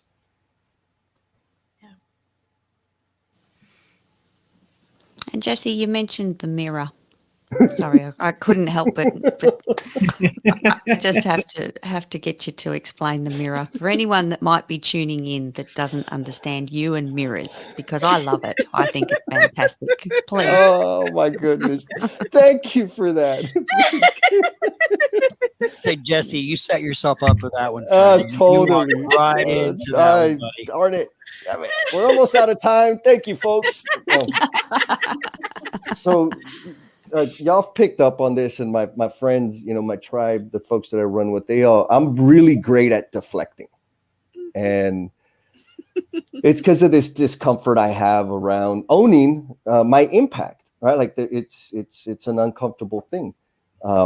So the mirrors, I have a thing, and I've been doing it for years, where people I'm happy in the morning, like I'm full of energy, ready to go. And people will ask me like, man, why are you in such a good mood? It's like, man, the mirrors at my house or the mirrors in the hotel room, they're like the best mirrors I've ever seen. Well, why? Because guess what I get to see? I get to see me. So like, that's the funny part of it. And I used to tell people, I have a pretty healthy self-esteem, but I really am frustrated and disappointed with myself. And they'd say, why? And I said, well, because I can't be you watching me. Right. Which is like maybe not the most humble thing to say. But the reality is, like, what's really underlying all that goofiness is my people, like you folks right now on this call, the people out there that have the courage to point out when I'm misstepping and when I'm slacking or when I'm not serving appropriately, they're mirrors too. And the truth is, the only reprieve I get from like the hall of mirrors in my head that contort and accentuate all of my shortcomings and defects is by the mirrors of you in front of me. So the vision that you see about me brings me solace. And so that I get to take a break, and I get to believe for a moment that I can be what it is that you see. And so like, that's really what it is, but that's like super deep and kind of scary, uncomfortable. And it's much easier for me to say, man, my mirror's got a good looking son of a gun in it. Well, we know one thing, Jesse, you must not be too scared. You keep coming back. That's fair. That's fair. And you know what you get. Like, yep. Oh yeah. I still remember that first day in the torture chamber. It was amazing. I have to tell you, it makes me giggle because I tell you the truth. Like, yes.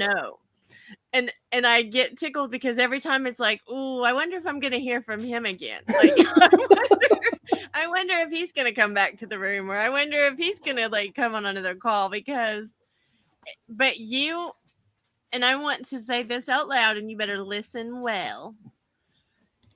You have showed great courage sharing the yucky bits, the hard bits, and the things that, I use this definition all the time. When you're being vulnerable, you're choosing to allow yourself to be exposed to danger or harm. And when you are putting those things out there, you're doing two things. You're taking it out of you so that it can stop harming you there. But you also are taking away the ammunition. Even though in our mind we say we're bringing the ammunition, we're taking that away, because nobody can say, you know what Jesse did? Nobody can say that anymore. Yep. And so your bravery and your courage to come and say those things means a lot to me. I'm going to tell you that. It means a lot to a lot of people who are listening, because there are people out there listening that wish that they could be that brave. Well, thank you all for creating a space for people to be courageous. And it's the shared energy that helps people take that step. I want to highlight one last thing to kind of, before we jump off of here, Jesse, that, I heard you talk about wandering around in the darkness so much. And there's a lot of people that are in that darkness. There's a lot of people that can't find the light. Either the space is too big, or the the pinpoint of light is too small. But I love that your story points out that if you just stay determined, you can find the light, and now you're a flashlight holder for others. And I just want to encourage you, because especially because you gave this statistic that's so real about men in the industry that you're in and suicide, that strong men make strong men, healed men heal men. You keep doing what you're doing. You're just such an inspiration. Thank you. Mm, It's Yay! beautiful. I know. Beautiful ending to that. Yes. Very. Thank you, Jesse. Thank you all. It's good to see you, buddy. Likewise, y'all be cool. I'm gonna go look at my mirror. Oh my goodness. So our next guest joining us is Christy Bridges. Now, Christy is not a new face here to the Hope to Hope conference. She's been with us before, but Christy is a corporate trainer, a curriculum designer, and founder of the One Moment Wiser.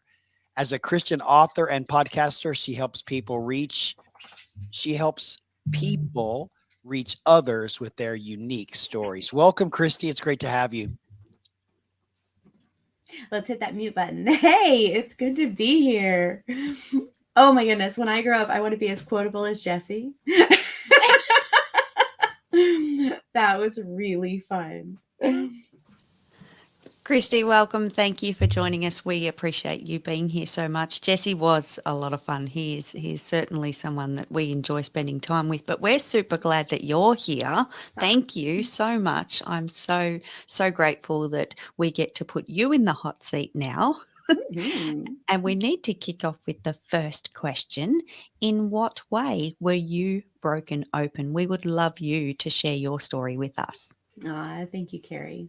So have you ever bought like an expensive jacket or pair of pants or something, and they have those sensors on them?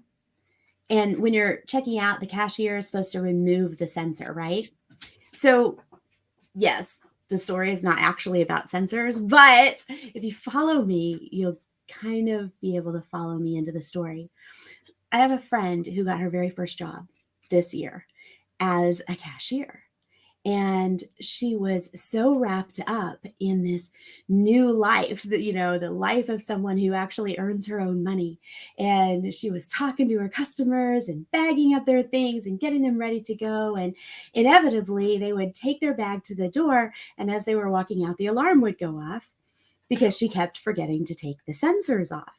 And some of the people would ignore the alarm and get all the way home and then have to come back because they couldn't wear their new thing without getting the sensors removed, because sooner or later you have to deal with the sensors. And earlier today, I was listening to Vanessa talk, and it kind of made me think of that sensor thing, because she mentioned that she had things from her childhood that happened, but what seemed to be important to her was the really difficult divorce and things like that she had gone through. And she didn't realize that she had to go back and deal with some sensors because they had brought on some of those issues. Well, same thing with me. Many years ago, 24 years ago now, 25 years ago, I found myself in the driveway at 3 a.m. screaming unprincessly words at my ex-husband because I had found out that he was going to leave me. And we were supposed to have an entire life together. We'd married really young and thought we knew everything. And sure, I had had traumatic events happen in my childhood. I'd had dysfunctional relationships, but I thought I knew all the answers. I thought I was past all those things. And his leaving, wasn't entirely my fault, but it was the beginning of an awareness that there were some sensors I needed to go back and have removed because I was walking around with tags hanging on me. Tags like fear of abandonment, fear of abandoning others, tags like codependency, so many things. So I'm standing in my driveway and I'm I'm screaming obscenities, and it's the beginning of a new life for me at the time that I didn't want to have. I'd never asked for. Everything in me wanted the one person that I would be special to forever. With the different divorces that I'd been involved in growing up, with my parents and step-parents, I just had this need to make it work, to be the one who could do it right. And over the next few months, I kept looking at this new life that I had and didn't want to have, and thinking, what am I supposed to do with this? I remember standing over the grill where I had lit a fire, and I was tossing our high school love letters into it and the pictures, and thinking, well, that was a waste of time. And I felt God kind of over my shoulder, standing back going, nope. And I started to recognize all the things that I had gained from the 8 years we were together. I started to recognize some of the healing that had begun in me from, some of my childhood situations. I started to recognize the strengths that I had gained. Even my voice was different. I had really grown in my musical abilities during the time that we were married. Friendships, relationships, so many things had changed during that time that I could keep. So I was burning our love letters, but our stories and our memories were still mine to keep. I didn't have to shut the book and close it up as a waste. Now, it doesn't mean that it was easy. It was a long healing process where I went through a lot of feeling worthless, but it was the beginning of realizing that my story is my own. There's nothing that's wasted. There's nothing that that I should just close my eye to and say, oh, that never existed, or that was useless, because I got so much from that. Fast forward, it's 25 years later, and I am on a lifelong marriage now. But we got into it, the summer after my ex-husband drove off, into the sunset. I got in with the man I'm with now, and too soon to, have even recognized that I had all those sensors attached to me. And so it took a while to start dealing with those when an alarm would go off and all of a sudden we would be in trouble because I hadn't dealt with something that I just hadn't recognized as an issue. It was funny, Jesse a minute ago was talking about abandonment, and his fear of abandonment made him choose not to connect with people. And his talent for reading people made him want to, made him able to use people. Well, my fear of abandonment made me cling to people, and my talent for reading people and adapting to what they expected just made me a dysfunctional people pleaser, and so we take these things and we use them in different ways, but eventually the alarm goes off and we realize our life is going and have to deal with them. So, boy, that was a long story, but it's a really powerful story though, Christy, and I appreciate you sharing it. And yeah, I really like the analogy of the sensors and the sensors being on us, and I could totally visualize that whole thing of going home and the sensors are on the clothes and you have to go back to the store. But I am curious. I have two questions. My first question is, how did you identify the sensors? And then what steps did you take to remove them? How did you Mm, get rid of them? good questions. And I just want to thank the people that you've already interviewed today, just for the inspiration. This is all, you can tell, a little spontaneous because today's really gotten me thinking. But you know, I didn't recognize immediately that what was driving me. I didn't recognize that my parents, having spent so much of their lives searching for love and finding only temporary affirmation, that had created in me such a need to be loved that I was willing to be anything I thought someone needed, and I'd never developed a whole self, a whole sense of who I was. I didn't realize that. I didn't realize that going through some of the issues where I was very, very vulnerable as a child had created in me a need to control, and that I had like a serious control freak streak.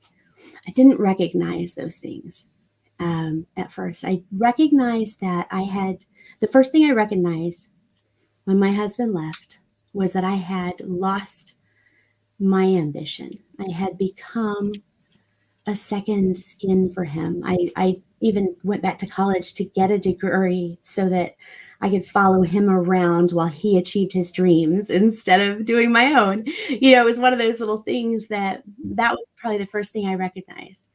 But when I recognized it, I started making lists and saying, okay, what would I want to do now that I don't have to follow somebody around? What do I think I want to do? Let's try it and see if I really like it. And so I started making lists of things I did like, things I never wanted to do again, stuff like that. And then as time went on and I was in this new relationship, I discovered the sensors in me, the things that needed to be addressed because of problems that we ended up with. I'll never forget the Valentine's Day when I had just done a show. I'd been singing in a band, and we sang at a pizza place downtown Tulsa. My current husband and I, we were driving home, and for the first time ever, he just said, "Stop the car." And he got out. He was going to walk, and he was just done because I was just trying to control every little thing about him. Thankfully, the husband I'm with now, even though it may be frustrating at times, will not be controlled. He has a very firm sense of who he is, which has helped me a lot. But little things like that, those alarms, when we almost, we did actually split up because of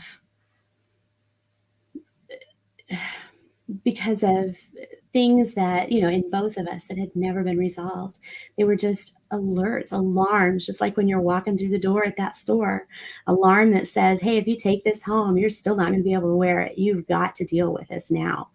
And those are the things that got us to counseling and that have actually drawn us closer together and made us a lot more communicative and tolerant, accepting with each other.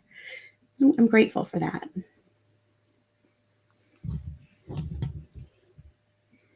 Okay, I'm gonna ask questions. I always try to be nice, Christy, but I know you, so I have to hop in here. One of the things that I see in you today that wasn't there back then is the true sense of who you are. Oh, yes. And is that part of the good stuff that came out of the broken place? Because I think that seeing you, like hearing the story and then seeing you, because we know each other in real life. Everybody talks about, online. We know each other very well in real life. So what would you say about that? Like, is that part of the good stuff? Can I tell you how thrilled I was to hear Jesse talk about looking at himself in the mirror and who's the girl before him? I can't remember her name. Jimmy. yes, talking about, how much of a bad whatever she is. I love that because I really like me. I mean, there are times that I am like, okay, girl, you need to quit. But I really enjoy my own company. I love the life that I have built. And it hasn't been all me. I mean, clearly God is involved. But I really enjoy being me. And the first marriage that I had, this the man who drove out, that actually kind of did me a favor because I spent so many years feeling like I wasn't enough, trying to be as funny or interesting as everybody else, and not recognizing that it was my perception of me that was the problem. It was my insecurity that was exhausting. It wasn't necessarily that everybody else was more interesting. It was that I didn't have a clue who I was. And when we had dated, I did to some extent, but somewhere I'd lost that.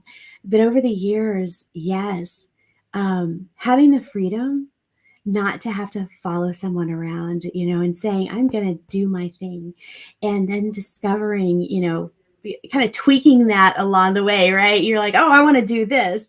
And I wanted to be in a band, right? So I was in a band. And like a few months later, I was lying in bed with a head over my the covers over my head, not the head over my covers, on a Thursday night instead of going to the show because it wasn't exactly what I had really wanted. And then over the years, I formed my own bands and discovered where my real passion was. But trying those things, kind of like Sid was talking earlier, you try some things, you spend too much of something, and then you start to tweak it back and go, okay, here's where the sweet spot is. And I am living in the sweet spot. I love that. I don't want to be the only one that asks questions. Do you all have questions? No. Okay. I just want to make sure because here's the thing. I don't I'm want to. hitting the wrong unmute button. Yes, so was I. Okay. Go ahead. I'm You like, go ahead, okay. Lydia. I Lydia, can just go keep talking. I'm saying. I'm going to jump in quickly while it's calmish around here with little ones running around. You were talking about the concept again that we're quite often fed of just shutting the book and shelving that experience and not pretending like it didn't exist, but learning from it, taking from it. And I think you described it quite well as far as not necessarily being a stage where you actually shut that book. It's yeah. I just wanted to repeat that back to you just for a minute while you've got other things going on in the background as well. So sorry.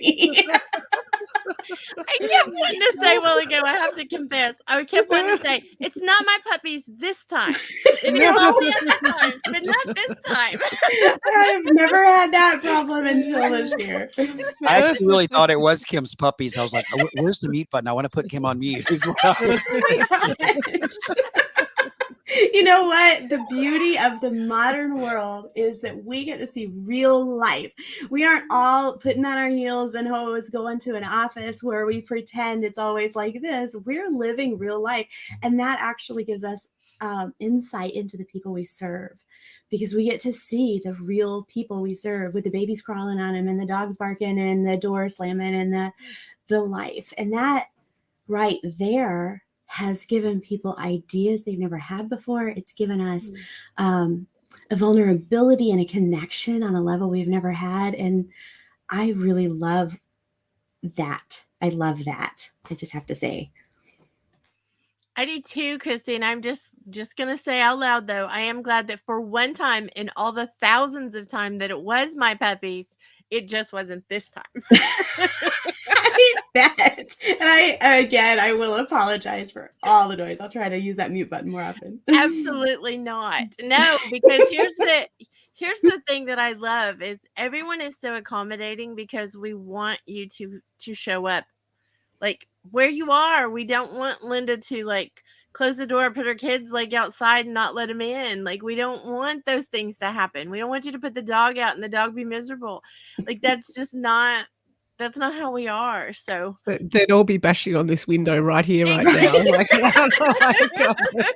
It'd actually Puppies and probably be children aren't worse. quiet just because they're on the other side of the door. No way. It'd actually be worse, I think. So cute. Well, did you have a question, Linda, or did you I've lost it in. Okay. I'm so sorry. Okay, you were talking about shutting the book.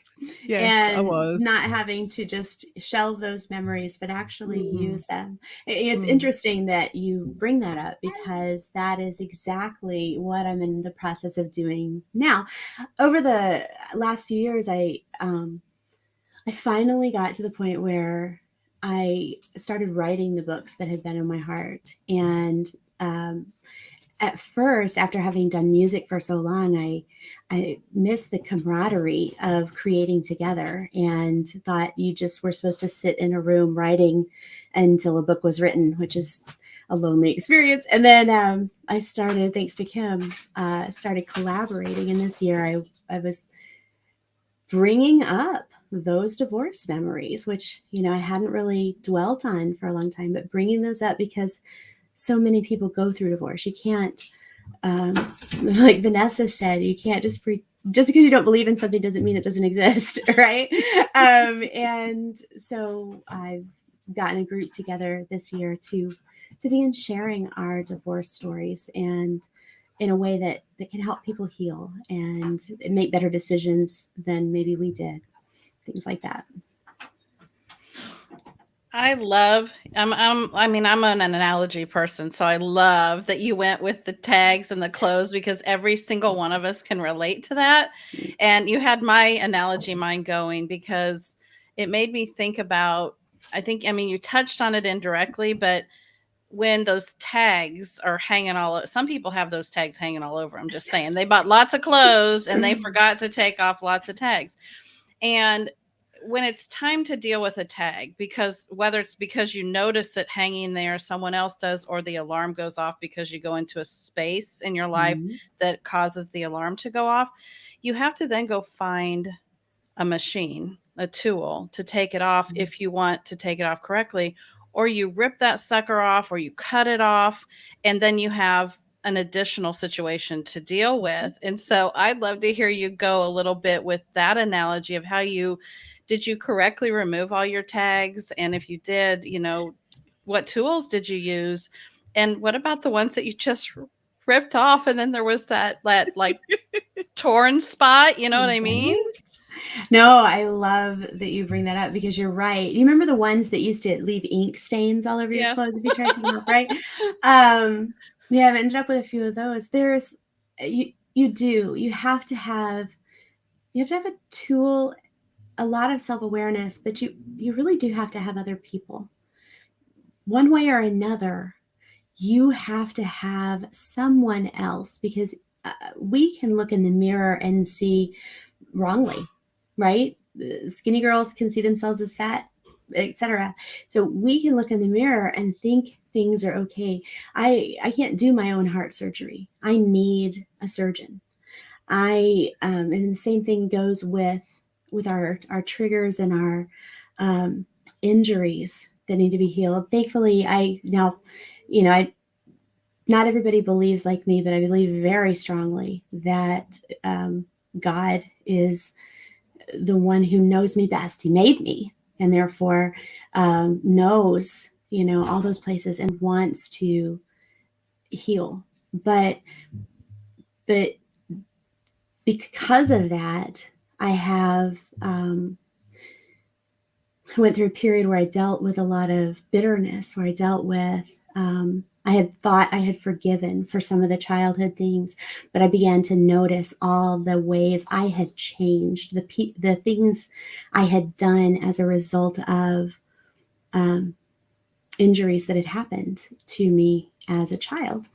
And a lot of bitterness came up from that. And God would send songs every so often that would just get me thinking and writing and crying maybe. and he'd kind of scrub out that wound a little bit. And then he'd send conversations. Oh my gosh, for the first time, ever, I was just seemed like surrounded by people who had been through similar situations. And these conversations kept coming up, and it just kept kind of reopening that wounded spot and cleaning it out, until one day I woke up and I went, I forgive you.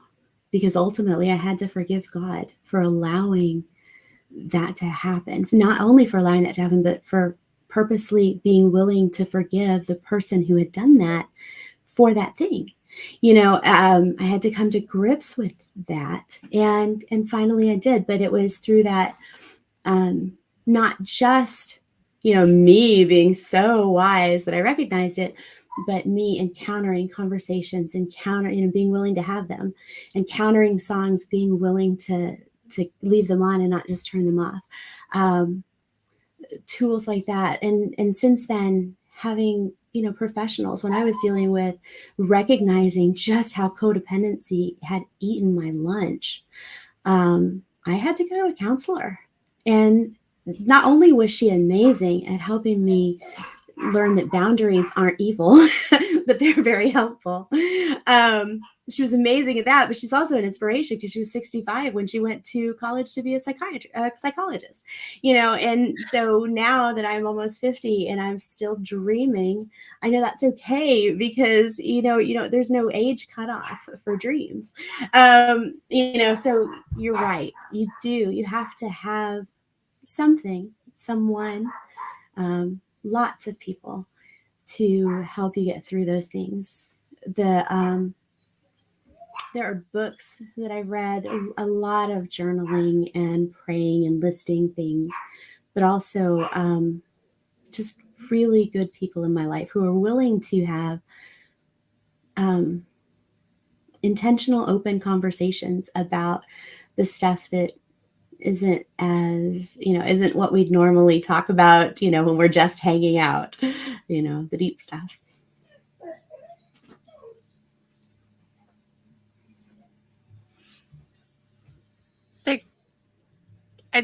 So I'm trying not Kim, to be go rude. ahead. Go ahead. No, go for it. I Yes, think please. we just sort of wanted to let that settle for a second. So don't feel Silence like is okay. Yeah. it's absolutely We okay. have to embrace the silence. Go, Kim. It's all yours. Well, I appreciate the fact that you share something that is not pretty. Like, it is not a pretty place, and the fact that you own your feelings and you own the things that were the problem, because no matter how thin, one of my sweet friends used to tell me, no matter how thin you slice bread, there's always two sides. Ooh, I like it. And I love that you are sharing your side. Like, you know what I mean? You're sharing the things that you learned about you, not bashing someone else. And just the way that you handle yourself. And I love your book project because it is all about giving someone else hope in that moment of, it does feel like you're hopeless sometimes whenever you're going through a divorce. I think divorce is kind of like a death that never stops. Like, you still have to see that person, or you still have those things to go through. So I think that is another really deep subject that if not the redemptive side of it, that you will get past it, and there is another side. I think we can get lost in there. So Yeah. I appreciate the fact that you are doing that part, Christy. I appreciate the fact that you are bringing people hope that they will get through it. And it takes different voices. We were just talking about tools. It took conversations with different people to help me deal with the bitterness of childhood.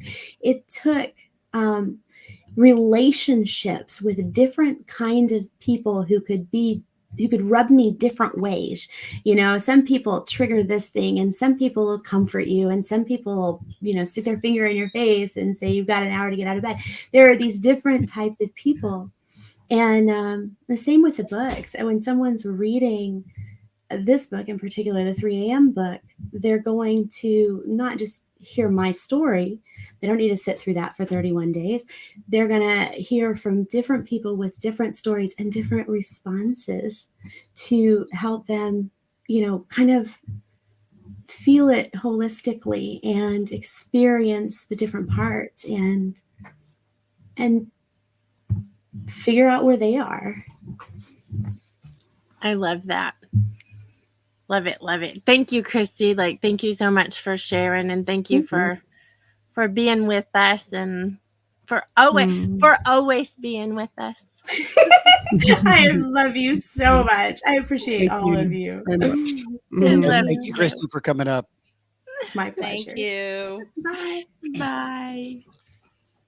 So our next presenter, our next speaker is actually not coming up because she's already here. So, joining us now as the speaker is Carrie Zarb. Those of you may know that Carrie's joining us all the way from Melbourne, Australia. And she really didn't put much of a bio, so I kind of made one up, and I'm going to just share a little bit. Carrie actually has a very diverse background. And if you hang out with her a little bit, you get to learn a little about this. I mean, she was a member of the fire brigade. She worked on an airline. She has an I and a diploma, I believe it's called, in graphic design, which is actually pretty neat. She's got a brain for numbers. She's worked in the dental space for a really, really long time. But most importantly today, Carrie is the director of Zinc Business Solutions and an amazing podcast marketing strategist that is leading the way to help all podcasters go from simply just publishing their show to truly marketing it, to create the impact, and to build the community that they want. Welcome, Carrie. It's great to have you. Thank you, Sid. Well done, buddy. Good job. I was I'm typing in the impressed. background furiously, actually. I was trying to make it funny, but I, couldn't figure out how to do that. I'm not a comedian. So, but Carrie, let's get started with the first question. In what way were you broken open? Well, like many others, I can spin the wheel as good as the next person and land on something pretty juicy. But what I wanted to share today, and this goes back quite a way in time, I wanted to share my first business story. And the reason for that is because, well, I'll just tell the story and you'll understand the reason. Let me go there. So many years ago, I think I was around 22 and I started my first business. I'd been working, I did not finish high school. I had no aspirations to go to university. I wanted to get out of school as quickly as I could. And basically, my upbringing brought me to a place of, if you want something in life, you need to work for it. So I think when I was about 15, I started a full-time job and started, getting a weekly income and, spent it as fast as I could make it, kind of teenage years, moved out of home, started paying rent on a flat and, living the life. We'd grown up in the country. We were very isolated from our friends. So, I wanted to get independent and move out and start hanging out with friends on the weekend. So that's what I did. But then a few years later, that wasn't enough. I felt like I hadn't been recognised in the workforce, and I just felt like I'd had some great positions and some really great mentors in those employment opportunities, but I just didn't feel like it was fast tracking me enough. I did not want to spend, 20 years working to get somewhere. I thought, you know what, I've got to do this for myself. So I opened my first business, and it was a cafe. And the cafe was located in a busy shopping centre, and it was not in Melbourne. It was actually in Geelong, which is another major city outside of Melbourne. And it was full on. Like it was pretty insane at the age of 22 to be taking on a shopping centre location was pretty hardcore. Anyway, so what happened was I negotiated with the shopping centre because the space that we were going to occupy had been deserted for a while. It was pretty dusty and dirty. It needed a lot of work and it was not ready for occupancy. So I took over this space with the negotiation with the shopping centre of having a month's rent for free to do the renovation. Now, this is a shopping centre. So this place wanted us to, we could only renovate of a night time. So flip the whole schedule of life so that you're working during the night and sleeping during the day, which was a challenge in itself. And you'd finish renovating of a night time and you'd stop by, the hardware store and pick up supplies for the next night. And it was this vicious cycle for what was supposed to be a month. That turned into 3 months. And just to put that in a little bit of perspective, October, November, and December. And I think from memory, maybe around about Boxing Day or the day after Boxing Day, my parents and my brother arrived to help finish the renovation because it just wasn't getting there and we needed to open. And by now we've missed the Christmas trade. Like it was just a bit of a train wreck. Anyway, so missed Christmas, opened in January, and it was really slow. Summer here is January and people are at the beach. They're not at the shopping centres. So it was a really, really bad start. And not to mention I'd already spent, 2 months worth of rent as well because I only had a month for free. So the finances really kicked off poorly. Bad trade, already behind the 8 ball. The renovation cost, I think, 3 times what it was supposed to cost, all the things. Anyway, so then I had a couple of employees and we traded for quite a few months, and it got to the point where the finances were so strapped because it's a shopping centre, the rent was really, really high. I ended up going to centre management, I think, before the first year anniversary, and asking, like begging for a rent reduction to actually survive because it was really poor trade. And, we'd headed into winter, which wasn't much better. All the things, it just didn't work out. And mind you, we were on the back of another cafe. So we were back to back with a cafe in like a kiosk kind of setting. And what had happened was about 6 months in, I wanted to change the menu because I thought, to get more business and attract more people, you change your menu. We weren't allowed to do that. So there was all these restrictions, and all these things getting in the way of actually progressing and making this business successful. And there was lots of other things personally going on as well. So all the things. I got the rent reduced for a period of 6 months to half price, which you would think, whoa, like yay. But the finances were already in such a disarray. Like it was already almost too late at that point. I'd probably left that request too long. Anyway, fast forward another 6 months. I think we're at about the 1.5 year mark. I went and got a job on a Sunday at one of the local retailers to make some extra income. So now I was working 7 days a week because the cafe was open 6 days a week, and then I was working Sunday as well. And this was all at the same time. My daughter, when we opened, was probably about 18 months old. So by now she's like, up to about 3. And it was just a really, really challenging time. Then add more kind of fuel to the fire. I ended up ending the relationship with her dad. So I had to move out. I had to move house. I had to start a new life, another chapter. And really the finances on the business were in such disarray that it just couldn't continue. So sadly, I had to close the doors. And then I did another really bad thing that, looking back now, I can kind of kick myself. But at the time, it seemed like the only option. The debt on the business, because the arrangement of the breakup of the marriage was that I would take the business and the debt that was attached to that. So the debt was so great, there was just no way to fix it. So I thought, if I close the doors, get a job, I can pay down this money. But it was just too big. It was overwhelmingly big at the time. And I think by then I was maybe borderline 24, so still quite young. So I did not seek a lot of counsel and advice at the time, and I filed for bankruptcy. And bankruptcy here in Australia means you're off the radar, you're off any financial map for 7 years. And I did that, and I remember when I first did it, I actually felt really relieved that I didn't essentially have to pay back that money, and I felt like, the weight was lifted. And then, I looked at the car I was driving and I was like, well, that's now got to last me 7 years, wherever I'm going to live, I need to live like this for 7 years. And I suddenly started to feel really trapped, oh no, I think this was the wrong move. This was not the right decision.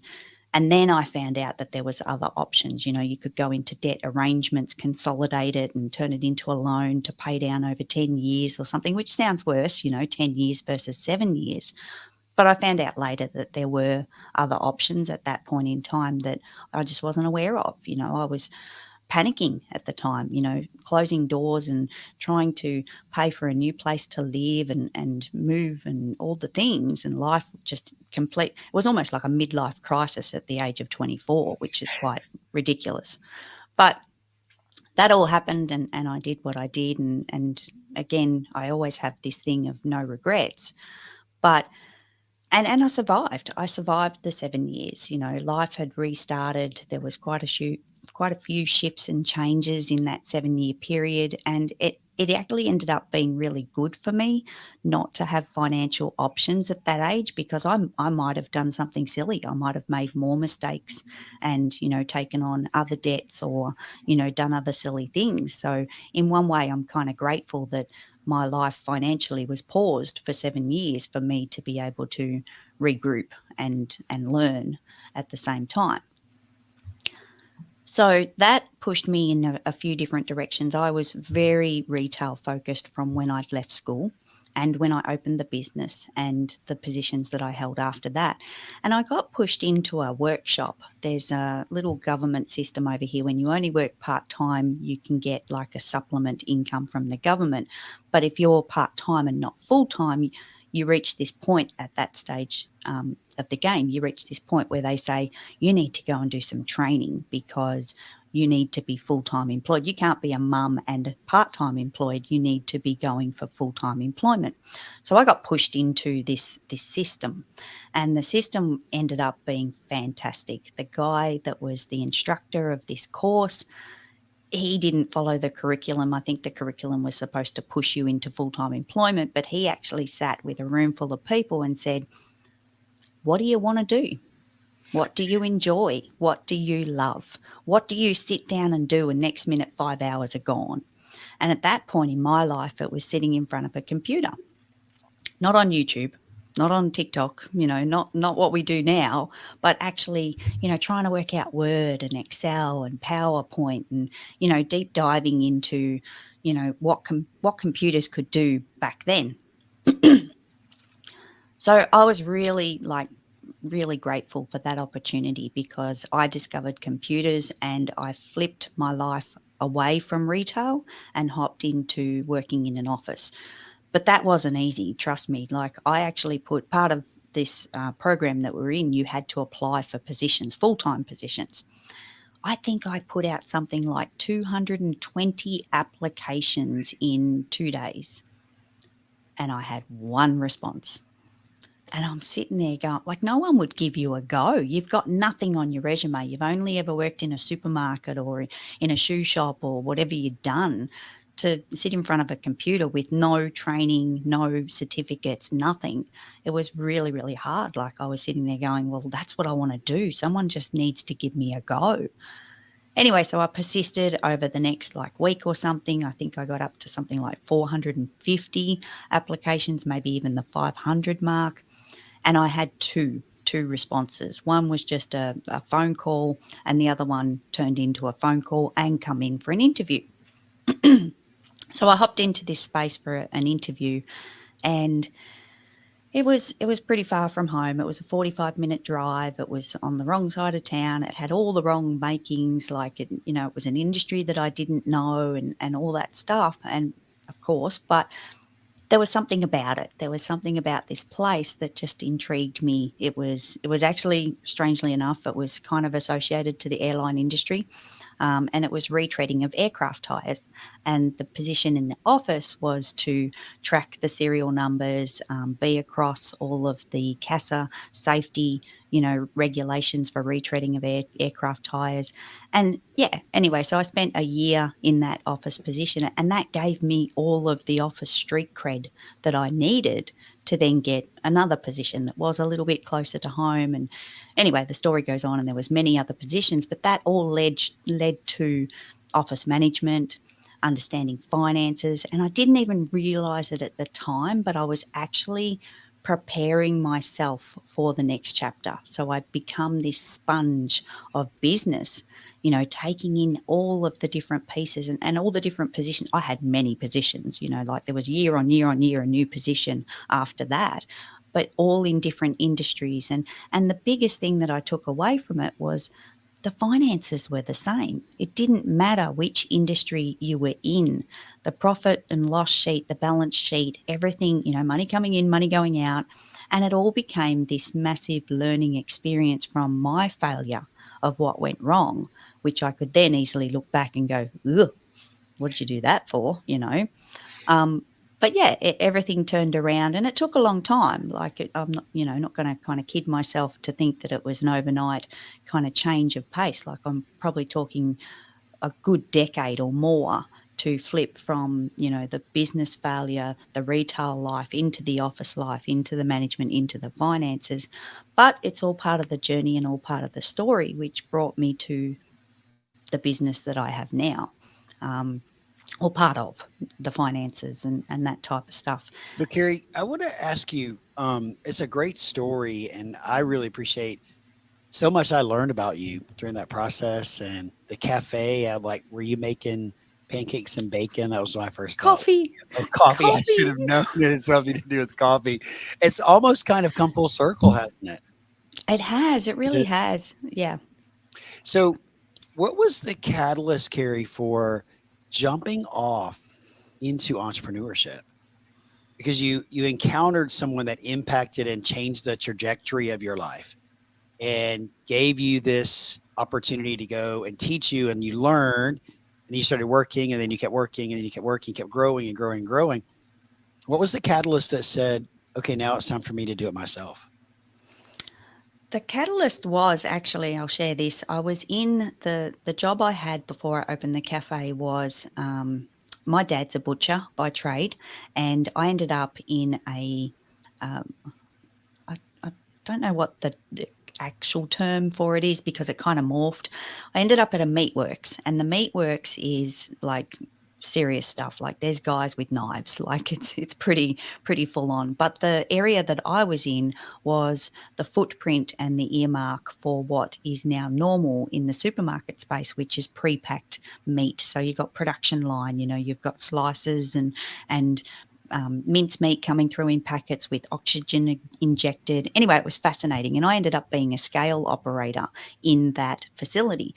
But I kid you not, 3 pairs of socks, four layers of pants, like it was freezing. It was so cold. I would come home like a popsicle, you know, like I'm surprised I wasn't blue like a Smurf. Like it was so cold. I loved it and I enjoyed it, and I've always done that everywhere I've ever been. But it was just too damn cold. Like you get up in the morning at crazy o'clock, you get into the factory and you have all these layers on. You felt like an Eskimo, like it was just in, and you could barely move, but you had to, you know, press the buttons and do all these things. But everyone around me was miserable. That was the biggest thing that I was happy. I was, you know, dancing and doing all these things. I was like the class clown. But everybody was miserable. Everybody was clocking in and clocking out and clocking in and clocking out. And there was no appreciation from management. Like I always had to, you know, find strength within because we were the trial. We were the experiment for this new concept coming out. So I just had to, like, the negativity and the toxic environment, I had to get out of that. Was what I was looking. I was fine, like me personally, but that negativity started to seep in when everyone's, sorry, I can't swear, complaining. Everyone's complaining and moaning about the situation. You know, like you'd go on Smoko Close. together. That was close. That was close. I know, it was really close. Borderline. You caught yourself. You did a really good job. Oh. But you go on Smoko together and you'd go outside and we're talking summer, 40-degree day. So you've come out, you've got all these layers on, you're now sweating in the sun, but everyone's complaining. Everyone was miserable because it was just a job. And I think that had seeped in, like gotten in, and I just had to go, no, I've got to get out. Like I have to get off that treadmill and do something for myself because management just weren't present. They just didn't care. You were just a number. So, yeah, Did that answer the question? So can I just say this in the bio that was missed? This is our little Aussie bucket of swearing sunshine that is telling this story. So I do want to like say to the entire world that that is also your bio. Can I also highlight something else that I missed in the bio? And let me just add to it that Carrie is an amazing podcaster of 2 podcasts, one for business and one for fun. As I'm reading it, looking at, I'm like, Sid, you left out she's a podcaster, dude. How did you leave that out? So, anyways, Melissa, That- Linda, go ahead. I just want to draw on so many parallels, not surprisingly. I've also worked as the Woolworths employee doing the data entry actually in the back end, and very much just a number, and everybody hating it all around me.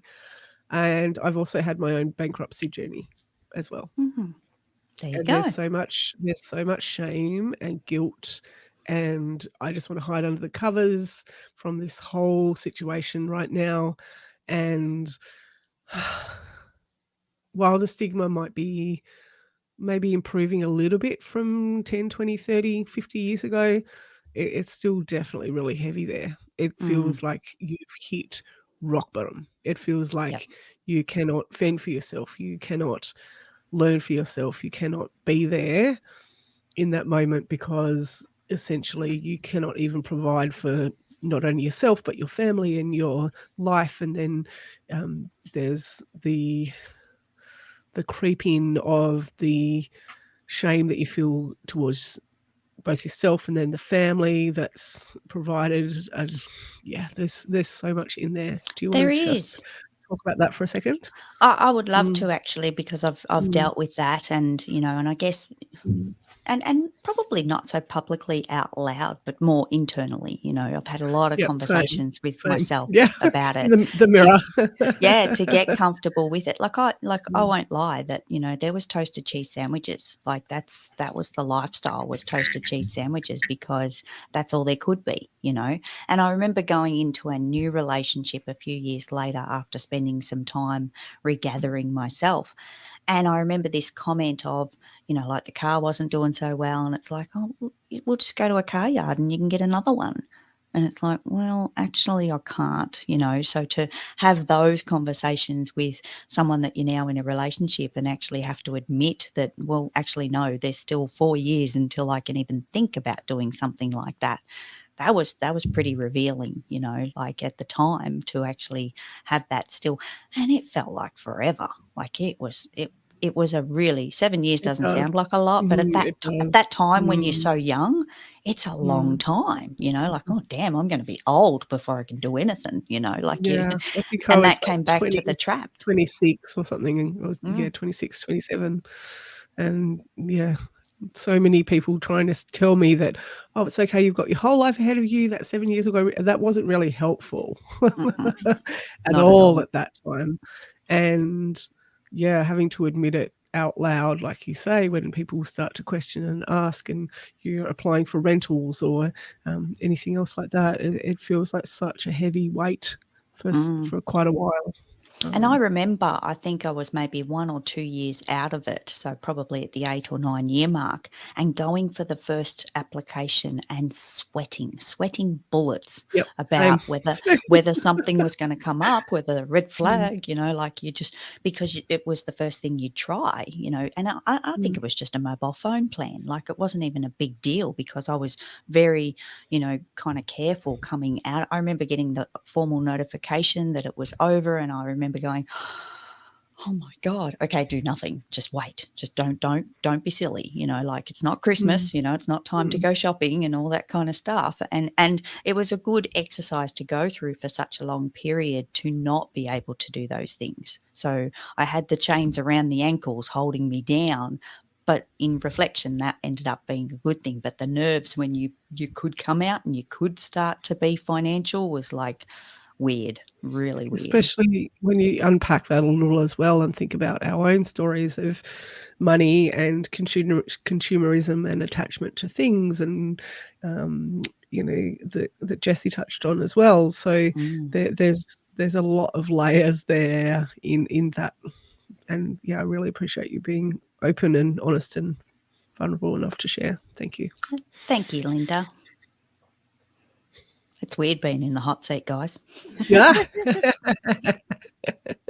We love it though. Yes, So- Melissa's like writing a list of questions for you, right? Melissa? Melissa's like, I'm ready, Carrie. Let's go. Go ahead, Kim. Well, I was just going to say, Carrie, knowing what an amazing business owner you are now, what an amazing entrepreneur you are, what a powerhouse you are with numbers. I look at it, and for me on the outside looking in, it's simple, simple, simple. If you didn't go through that mess, you wouldn't be the rock star at the finances that you are. Mm. You know, not that you chose it, not that that was, you know, but I am grateful for the fact that look at the other side of what has happened. You know, you went through something that was really hard, but man, you impact so many people. And I'm just going to go to Clubhouse. You even impact a lot of people who the first thing out of their mouth is, "Oh, I don't know numbers. I don't do math. I don't," and their businesses tell that because they don't know their numbers. They don't understand what to do. You are impacting people globally on Clubhouse. You impact people, you know, locally, globally. You're all the things. So I think on behalf of like the world, we'll just say the world, we're thankful you shared this story. Now we know why it's such a big deal that you help other people. Like you do this because you felt that. Yeah. And I think like I probably recognized that a while ago. Like everything was so not conscious. Like, you know, stepping out of retail, hopping into office, working with computers, and then starting to take in the numbers, then actually doing some courses about numbers, becoming a qualified bookkeeper and BAS agent, and all those things were very unconscious, like completely. And then I think after I started the business and I really deep dived into other people's financials, I was like, hang on a minute. Look what just happened. Oh, okay. I see. I unconsciously went down this road to get the numbers right because I'd messed it up so much. And there was many contributing factors. I won't lie. I wasn't the only train wreck there, but in essence, it was my responsibility. Like I was wearing the hat, and I've shared this a couple of times, but one of the funniest takeaways from that business was it would happen weekly. I'm not very big. I'm only 5 foot, by the way. I'm this tiny little human. And You are not even 5 foot. You're telling you're not even 5 foot. I think I am 5 3/4 of an inch, and that 3/4 of an inch makes All I'm all gonna the say to difference. that is, Carrie, you be the height you want to be. This is virtual reality, and you be the height you want to be. Exactly. But the funny part is that when I was the owner of that cafe, and the person, like my employee, was probably about my height as well, or a touch taller, people would come up to the counter, sales reps, and they'd be like, is the owner here? And I'd be like, no, she's not here at the moment. and I would, because we all had little aprons and we had these little cafe hats. It was a cute little uniform, and I could happily like stand there because you got sick of these sales. I remember the first couple of weeks I'd be like, oh yeah, that's me. And they did not look like they believed me first and foremost. But then when I started talking to them, the amount of stuff they wanted to sell, like, oh, we can give you this and you can buy that and it's only going to cost this and all this kind of stuff. And it took me a couple of weeks to realize, no, just be no one. Just walk up to that. Can I help you? And they'd be like, is the owner here? No, she's not. I'm sorry. And they're like, oh, when's she going to be back? I'm not sure. Like, and that was, I ended up having a lot of fun with that. So that was good.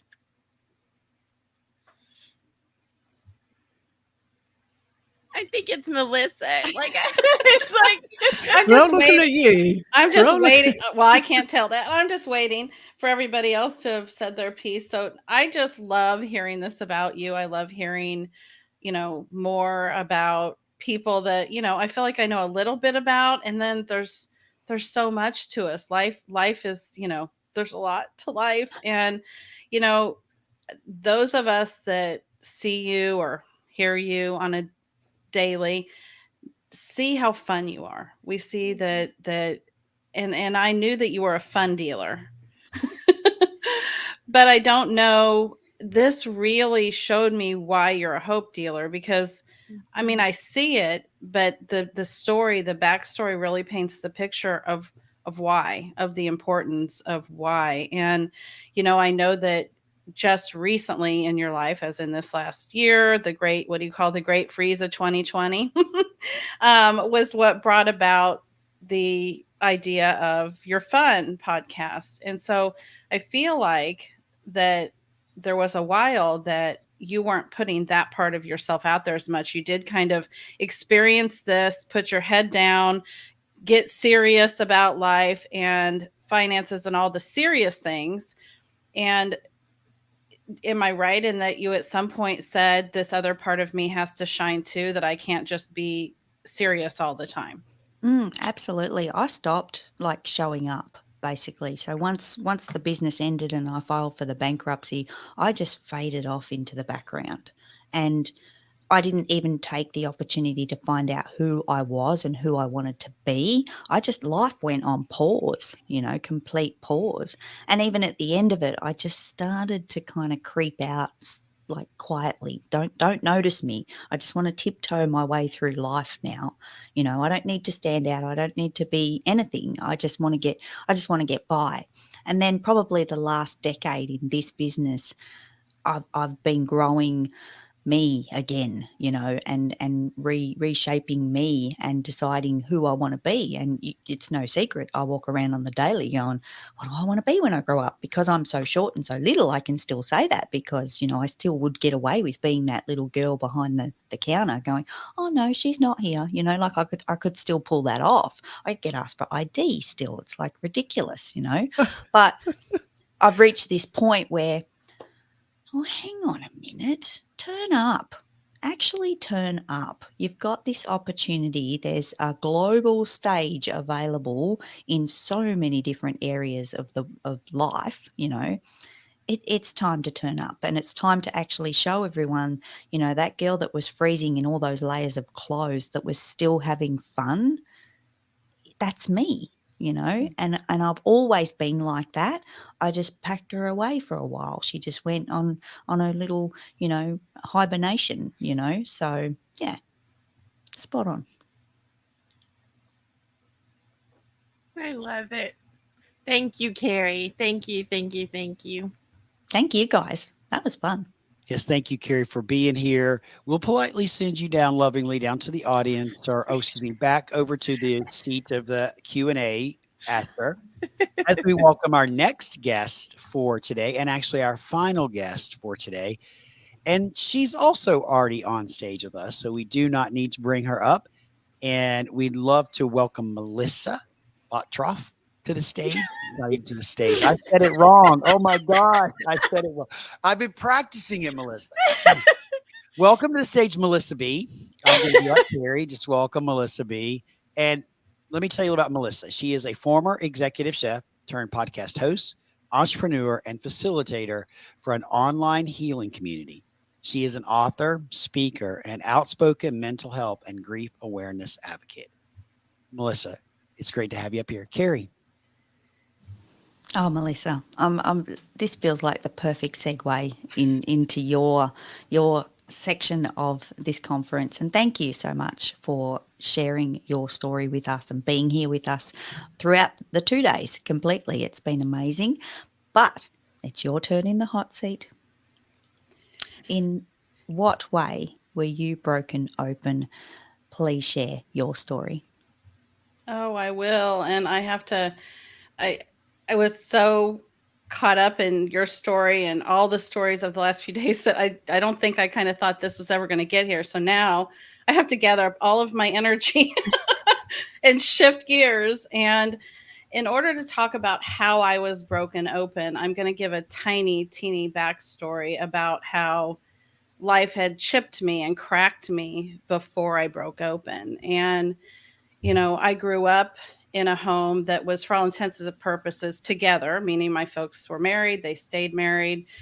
But it wasn't healthy, like a lot of us. I had a mom that was very dysfunctional. There was a lot of mental health issues. She was an alcoholic. She was a narcissist. And I had this dad that I adored. He very professionally held my mother and the family together. And I learned from him a lot of things. I used to credit him for a whole lot of things, my wit and all sorts of things. And then as I ventured off into adulthood, I realized that he had also taught me beautifully how to be an enabling codependent in a relationship. And that wasn't the best lesson from my dad. But at that point, fast forward a little bit, I'm already 30 years old. And I have 3 kids, one of which is my youngest is just a baby. And my dad was only 18 when I was born. So at that point, I'm 30 and my dad's 48. And he loved being a grandpa. And like I said, he was a great dad. And he was diagnosed with lung cancer. And 4 months later, he was gone. And at that point, I was barely holding all the pieces of my marriage together. It was not a healthy marriage. I was holding myself and all these cracks and chips that life had thrown me together, like by the seams. And that for me almost did me in. It was, and I was someone who, because I had learned this perfect codependency, was bound and determined not to let that break me, not to let that be what caused me to, fall apart or break open. So I did that again. I squeezed really hard and I pressed at the cracks and I held myself together and I got out of that marriage. That wasn't easy either, but for the sake of the kids, I did that. And in a very short order afterwards, got into what I now call a 10-year bridge marriage with someone who'd been a friend of mine. It seemed like a perfect idea at the time. It wasn't bad. It was just what it was. It was a safe place for me to fall after being in a bad marriage. It was a safe place for me to fall, to be a good parent and to have a good co-parent and to start to heal. And it allowed me to pursue my dream career of being a chef. So that served this really good purpose. And, when I finally realized that I had done all this work and, I'm in a fairly high position in my job and I was feeling pretty good about myself and I had done some healing of all these chips and cracks and, things weren't looking quite so cracked anymore. Some of those cracks had done a good job at kind of glazing over.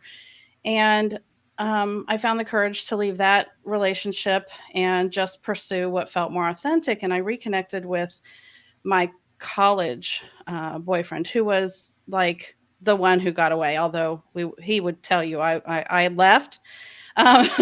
So he didn't actually get away, but I wasn't done being treated badly. I'd grown up in that codependent home and he was a nice, wonderful person. And I ran off to my high school boyfriend and got 3 wonderful children from it. So it was all in the plan. It was all the way it was supposed to happen. And, I wasn't healed then. I wouldn't have been in the right place, but I reconnected with GR, who's now my husband. And we headed down this path that for all intents and purposes, after all this hard work and all these chips and cracks, I felt like life was going to finally hand me this, I don't say fairy tale lightly because I'm not a Disney princess kind of person. Kim's the princess. Yeah, I'm like princess in the house.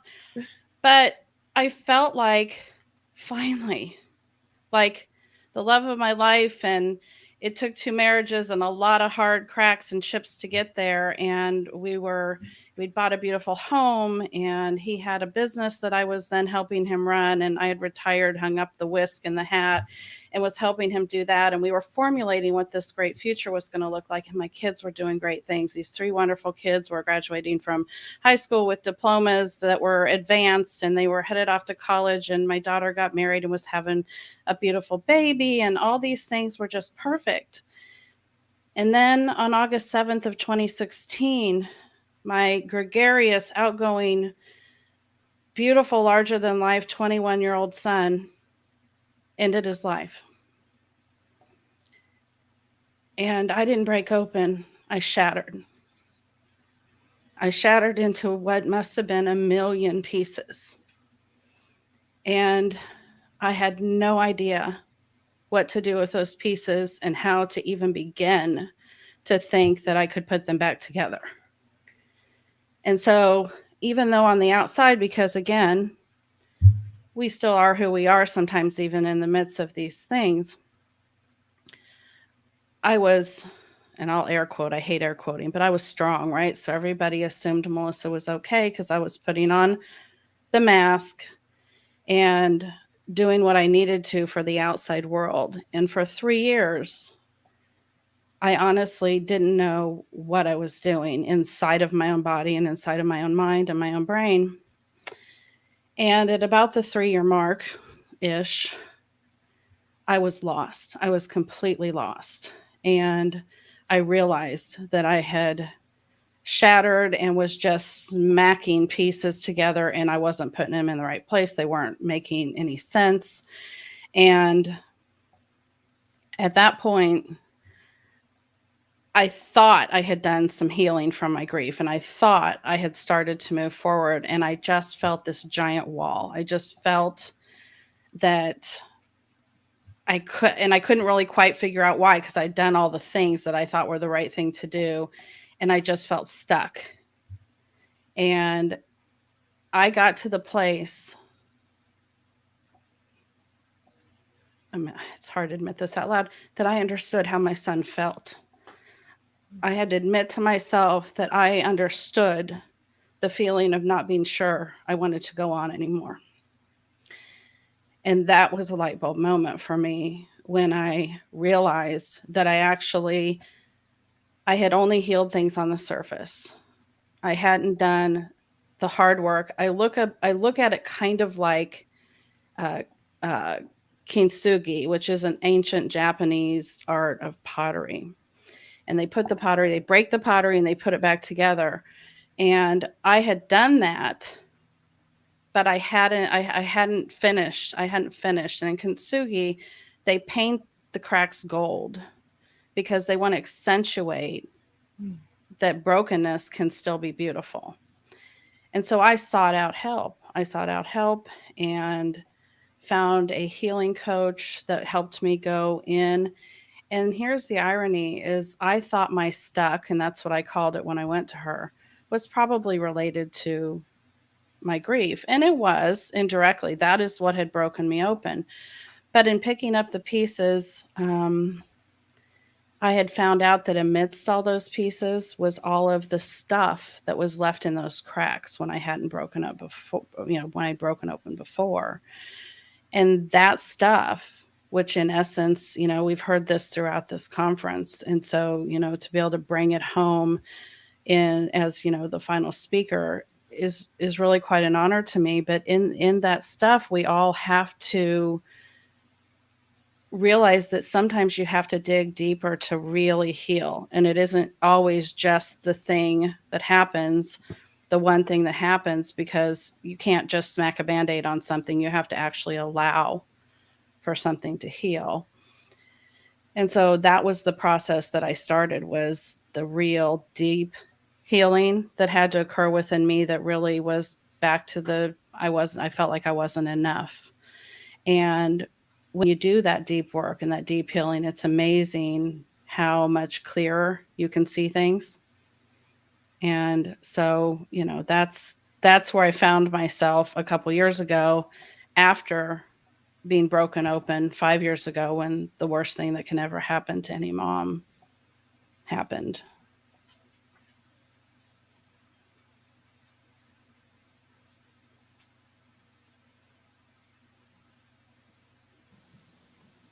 I was waiting for someone else. I didn't want to take over. I'm so sorry, Melissa. Thought maybe I was in the vortex.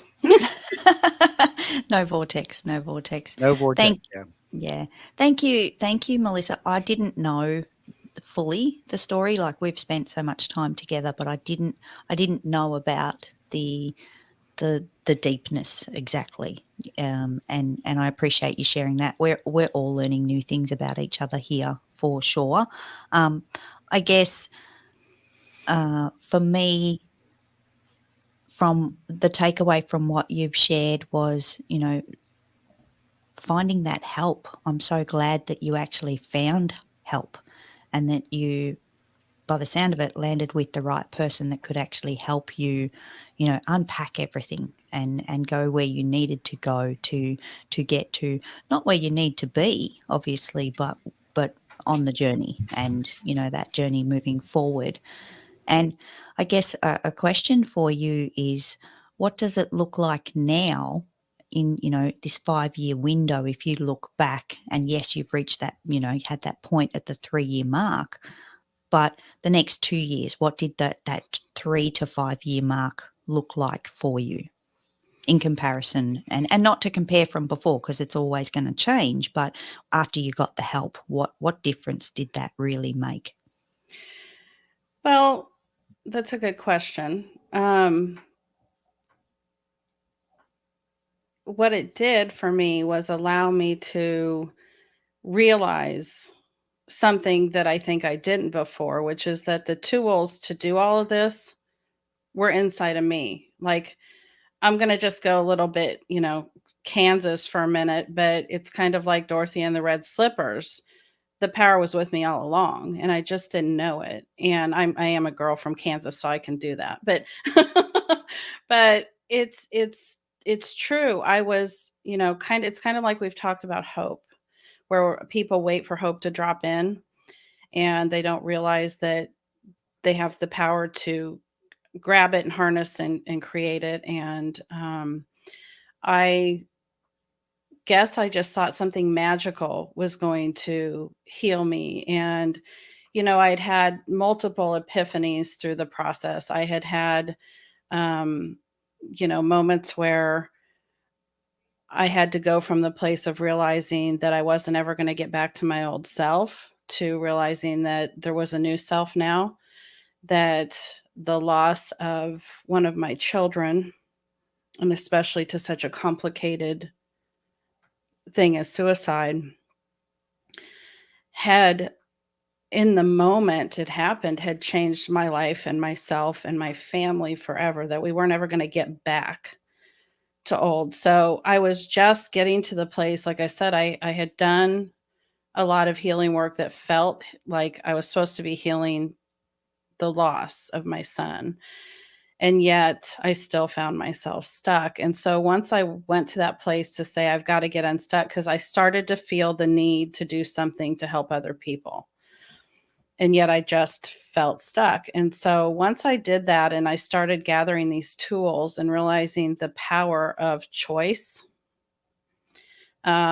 which is something that people have touched base on a lot throughout this too, is choosing. I had to choose to get my bum up and not sit in hopelessness and not sit in despair. And it was hard. And, you know, I always say hard things are hard. And that sounds ridiculous, but it's true. Sometimes people are like, but it's so hard. I'm like, yeah, sometimes things are hard. And we still have to grab everything we can and do it anyway. And so I had to start to do the work and step outside of my comfort zone. And sometimes that looks like turning away from yourself and towards other people to see what good you can do in the world to see. And I will tell you, and I know I'm jumping ahead because, well, we've been doing this for 2 days and we've been asking the question of everybody, but the good that came from this is that Alex inadvertently gave me that gift of true healing that I would have never been able to get otherwise. Now, that said, just like I know our princess started this conference off with, hopefully it goes unsaid that I would give absolutely everything that's happened to have him back. And I'd be right back where I was, and I wouldn't have this immense growth. I might not ever have it, and that would be okay. It would be more than okay. But I can't. I've always been a realist at heart. And by the way, when you lose your child and you're a realist, that's a hard one.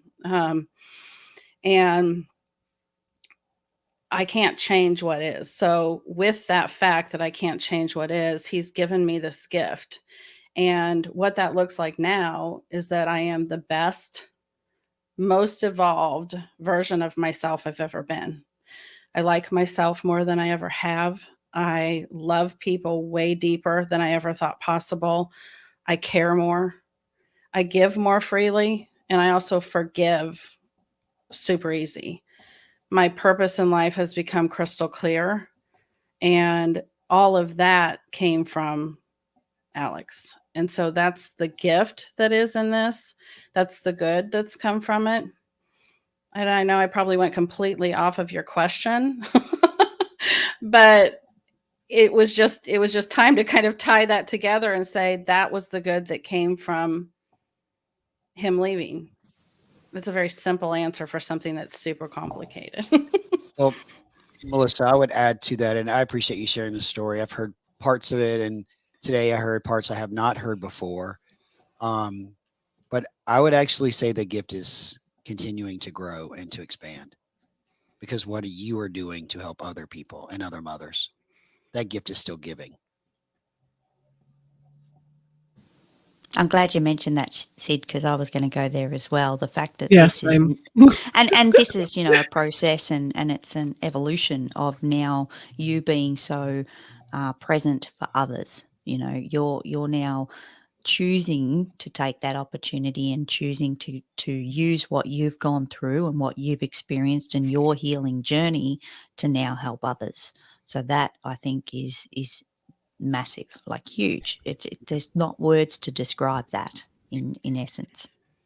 Well, thanks for saying that. And yes, there has been a lot of choices made along the way. And yeah, I mean, I guess I'm choosing to do it, but it almost feels like a non-choice. Like it almost feels, I mean, I hesitate to use the word calling because I personally don't mean that in any religious way, but I mean that in a way of it does feel universally beyond my control, like something I have to do. I don't even know how to describe it. And that's a gift. It's a choice, but it's a gift. Well, you highlight one of my favorite words, and you use it in a frame that I think is really important, which is choice.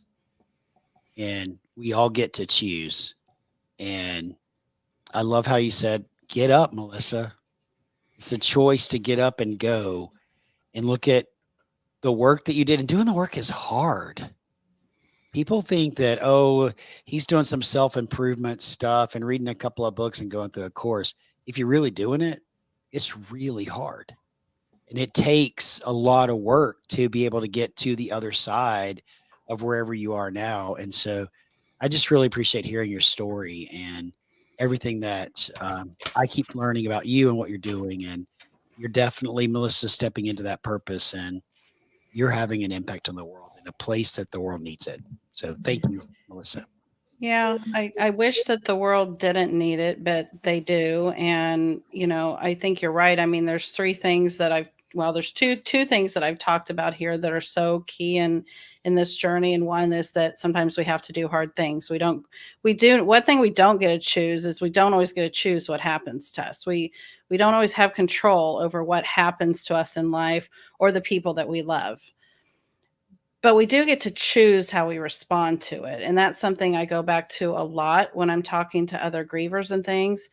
And yeah, it's hard. So it's hard to make the choice to choose to do something different with it and to choose being hopeful versus hopeless.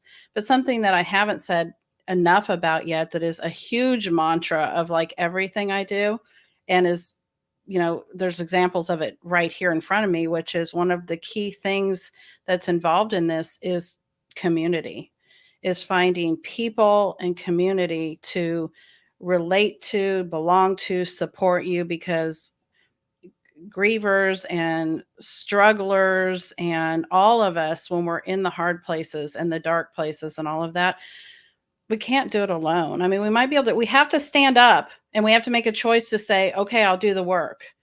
But then you have to find your people. You have to find people that you can lean against, or like I often say, my husband's like a stone that I can crash against when things are bad. And you do have to find those places. For anybody to think that they can do it alone,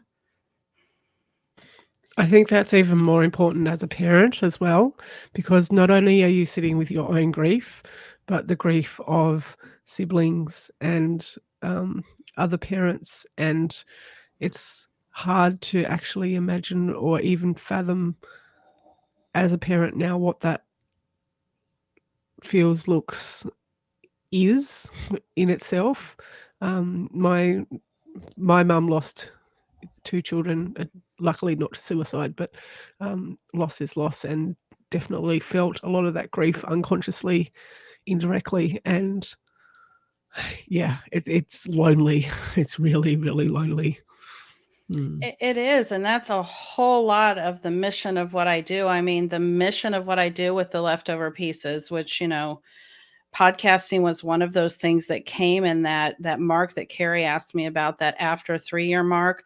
The idea to do a podcast came to me when I couldn't find the podcasts that I need. Podcasts became something that were easy for me to take in because reading novels was too much. The brain fog, I just couldn't. I would try and I'd realize I didn't know what the heck I had read. And so podcasts were just kind of starting to really be a thing. And so I started listening, but I couldn't find the one that I needed. And so I started finding things like that to plug myself in, and realizing that. And so along the way, I've realized that what I want to do is lead other parents who've lost a child toward hope so that they can go into healing. And it isn't about me doing anything other than putting my hand out and saying, you're going to need someone there with you, and I'll be there until you can do this on your own, and you can dig and find your own tools, because all of our tools look different.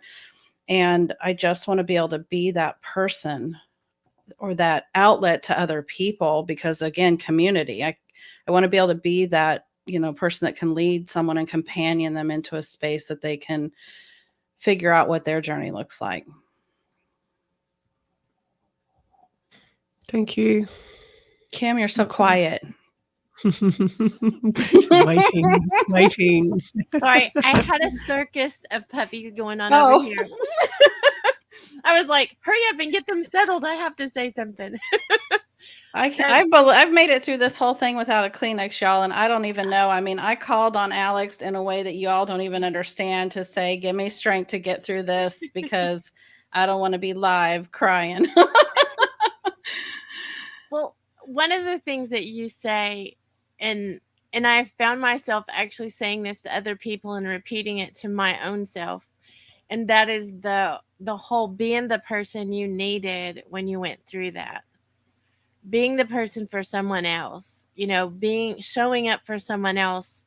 When Justin passed away, 20 years ago this week, and we've already established that yesterday, that was a thing. I didn't have the resources. I didn't have a Melissa.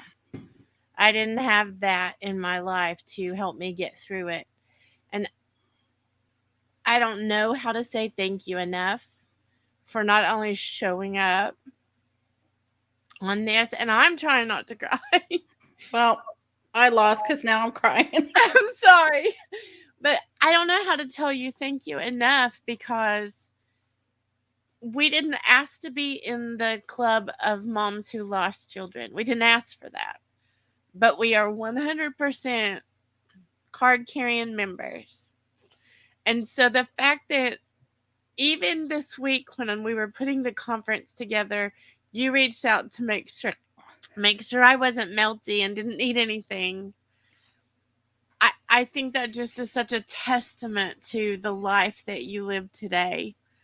And I want to publicly say thank you to Alex for allowing that in my life. So thank you, Alex, and thank you, Melissa, for showing up. Well, thank you, and thank this community. Thank all of you that are here, and many of you that are listening or will listen later, because it means more than I can say. Words are so inadequate sometimes. But thank you for everything you just said, Kim, and it goes both ways. Thank you. So, Kim, can you believe it? We're at the end. We are. With tears. Not Yeah, quite. We're at the end. Not quite. Not quite. We have to Yes, wrap it Kim. up. Kim had something she wanted to share. It's time for Kim's story. Time for Kim's share.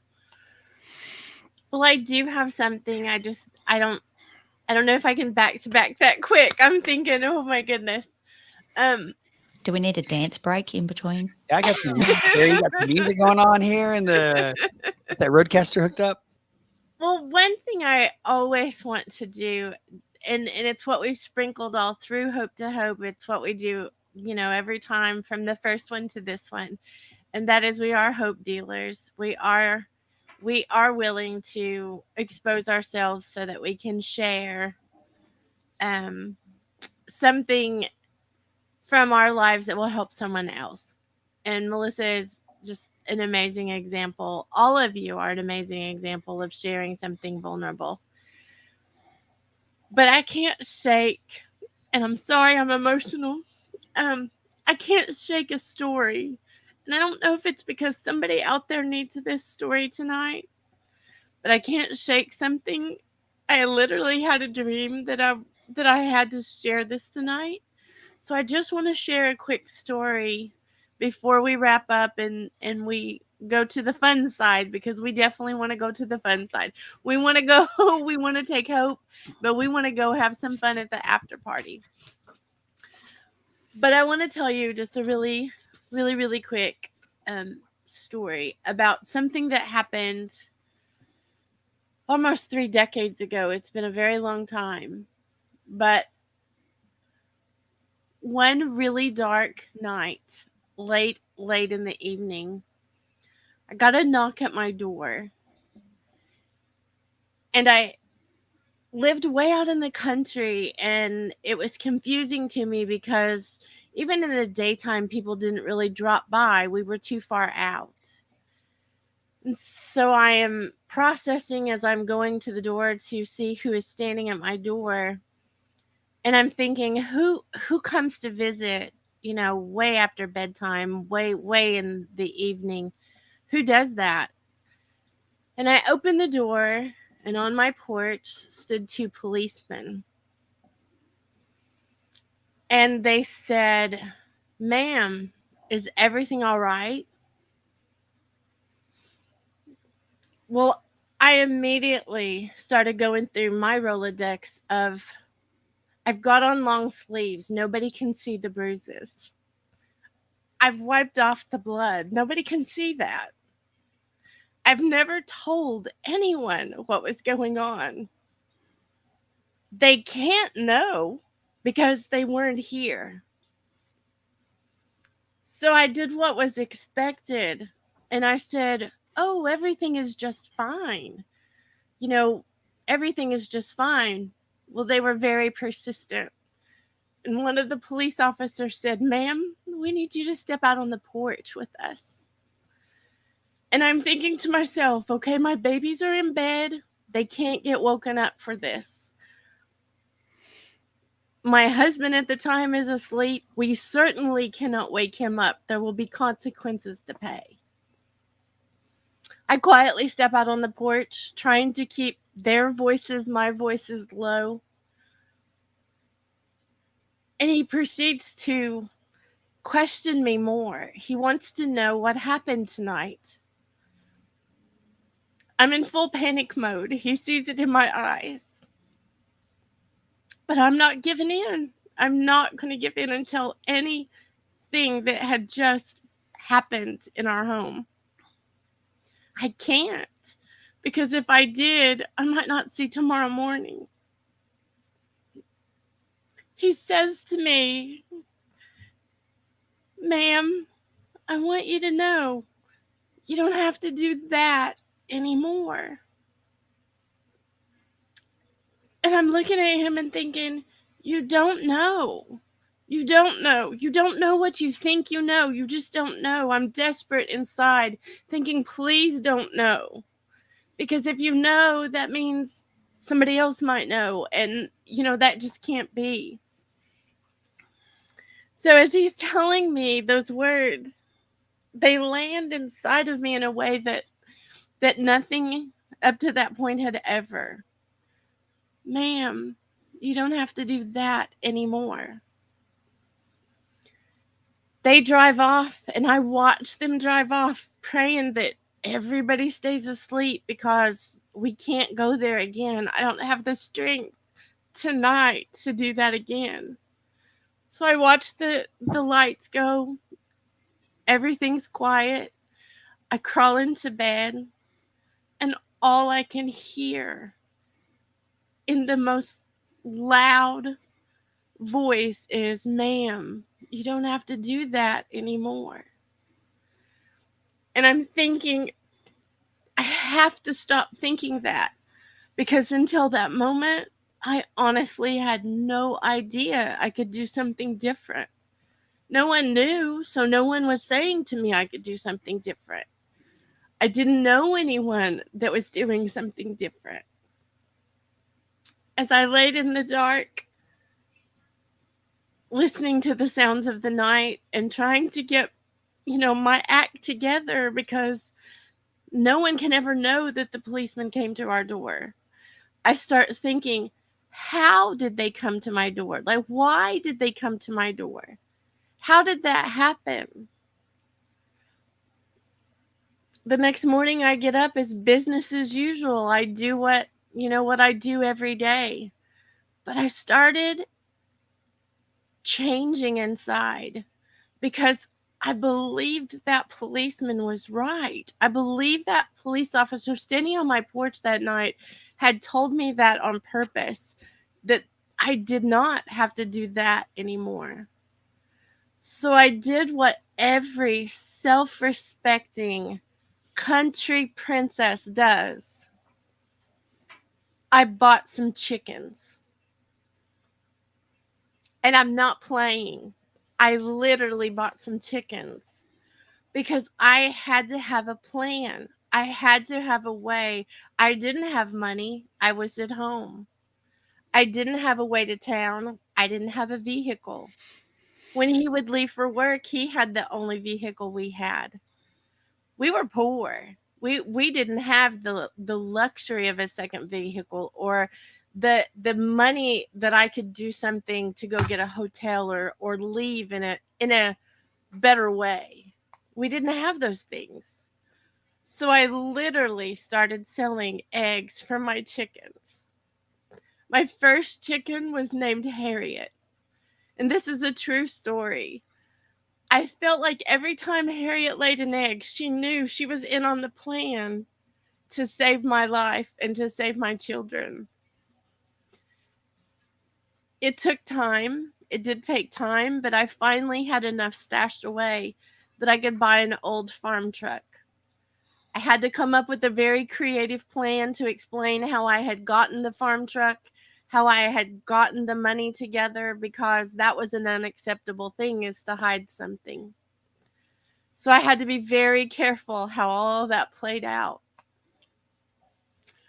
Well, one night, the escalation of things just happened. And he was going to take our lives. It was not an option anymore. He was violent beyond what I can describe and make it for an okay audience. I couldn't do it anymore. So when he got in the shower, after he had been in a rage and done the things he had done, he got in the shower, and I knew I had 3 minutes to get my babies gathered up, find the keys to the farm truck, and get out of Dodge. I gathered my babies up, clothes on our back. We got in the truck, but the problem with old farm trucks is they're very loud. And it was very loud, so he heard immediately that I had started the truck. I was desperately trying to get my babies buckled in and back out of the driveway when he comes flying out of our house. He grabs the door of the truck. I'm in the road. I made it to the road, but he's got the door open on the truck. He's got a hold of me. He's pulling me out of the truck. And I'm telling my babies, it's going to be okay. It's going to be okay. I have my hands on the steering wheel. I'm not letting go. I have my toes, because that's as far as I could stretch, on the gas pedal. And I went as fast as I possibly could until finally, half hanging out of the truck, barely holding onto the steering wheel, he had to let go. because I wasn't going to give up, because that police officer instilled in me that I did not have to do that anymore. The point of me telling the story tonight is not for anyone to feel sorry for me, because I have a great life. I have a great husband now. I have all the things. But the thing I want to leave you with tonight that is very important to me is that whatever that is in your life, whatever that voice is in your life, that thing in your life that you think you can't get past, you don't have to do that anymore.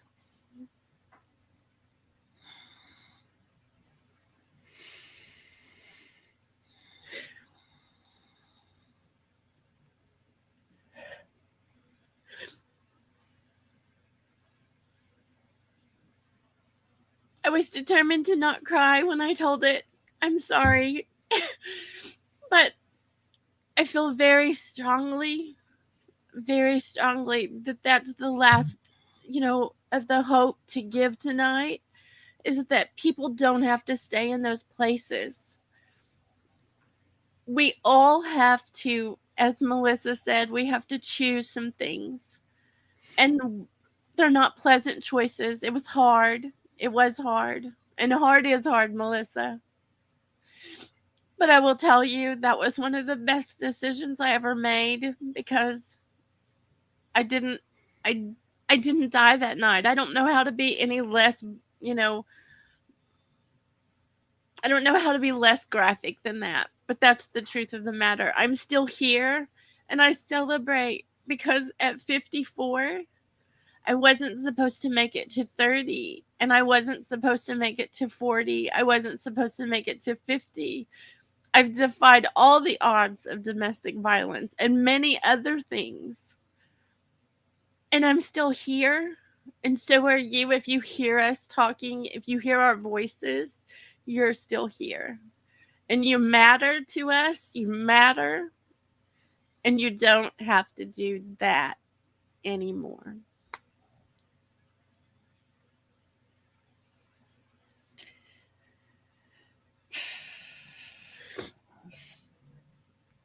Thank you so much for sharing that, Kim. Thank you so much for sharing that. I have no doubt that the reason that was laid on your heart is because somebody needs to hear it. Thank you. Yeah.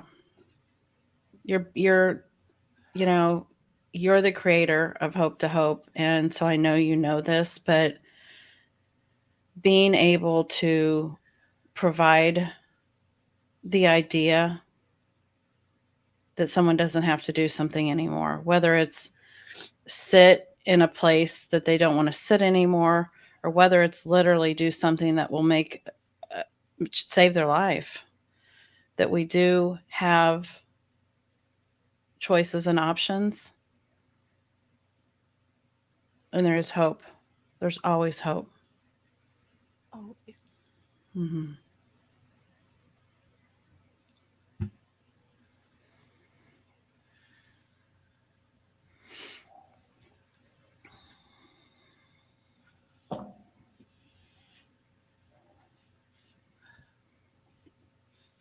It's a very powerful story, Kim, and thank you so much for sharing it. I think it is a really, it's the right way to end the message, the right way to end. There is hope for every one of us, for everyone listening, and for everyone watching. And so, to all of you that have been tuning in on YouTube or on Facebook or on the My Sexy Business Club web, or My Sexy Business Team, it's not a club, the My Sexy Business Team website. We appreciate you being here for this weekend for some amazing stories, some just tons of inspiration around this weekend. Kim, thank you so much for doing it. I know that I can speak for myself and Carrie and Melissa and Linda as well, as we are honored to have walked beside you this weekend for the 20th Hope to Hope conference. So thank you for inviting us to be part of this. And I will pass the mic to my friend Carrie for any final words from her. and then Melissa, and then Linda, and then we will wrap up Hope to Hope 2021. Carrie? Thank you, Sid. And I just have to say, Melissa, thank you for thanking Kim at the end of her story shared, because no. Even now, it's like, thanks, Sid. I am just so honoured to be here and to have been part of this. And I thank you, Kim, and your team for having me and all of us here with you. It's been an absolute pleasure. And I just know that there's people out there that need to hear these stories, and I'm just so pleased that you hold this on an annual level to give people the opportunity to share their story, because everyone is going through something or has gone through something, and it's such a great opportunity for that to be heard. So thank you, Kim. I will pass the mic to Linda. Thank you, Carrie. Wonderful, just as everybody's coming in at the same time. Sorry. Oh, it's fine. Yeah, look, just echo that complete gratitude. And I see myself so prominent in all of the stories that have been shared, Kim especially. There, where did that come from? So yeah, thank you so much for sharing. Melissa, Carrie, Sid, Kim, yeah, I love you all like family, and thank you so much for being here and for all listening along, and that may come across this into the future as well. I'm sure you can see the parallels, and all that does is just help us belong. Thank you. And I love you, Linda. Melissa? Well, Princess, I don't even know what to say that I haven't said publicly and privately, but this was something that when you asked me to be a part of it, I was so honored. As we built up and got closer to it, I got, my butterflies got butterflies. I think that's something you said to us a few days ago. And I kind of knew what we were in for. Everybody's story had such impact, had so much to share with so many different people that could be listening and need a seed of hope. Just a seed. It's all it takes to grow. And then you just find the sun and the water, and it'll grow. And I'm just so thankful to have been a part of this, and eternally grateful for you, and I love you. Thank you. I love you, Melissa.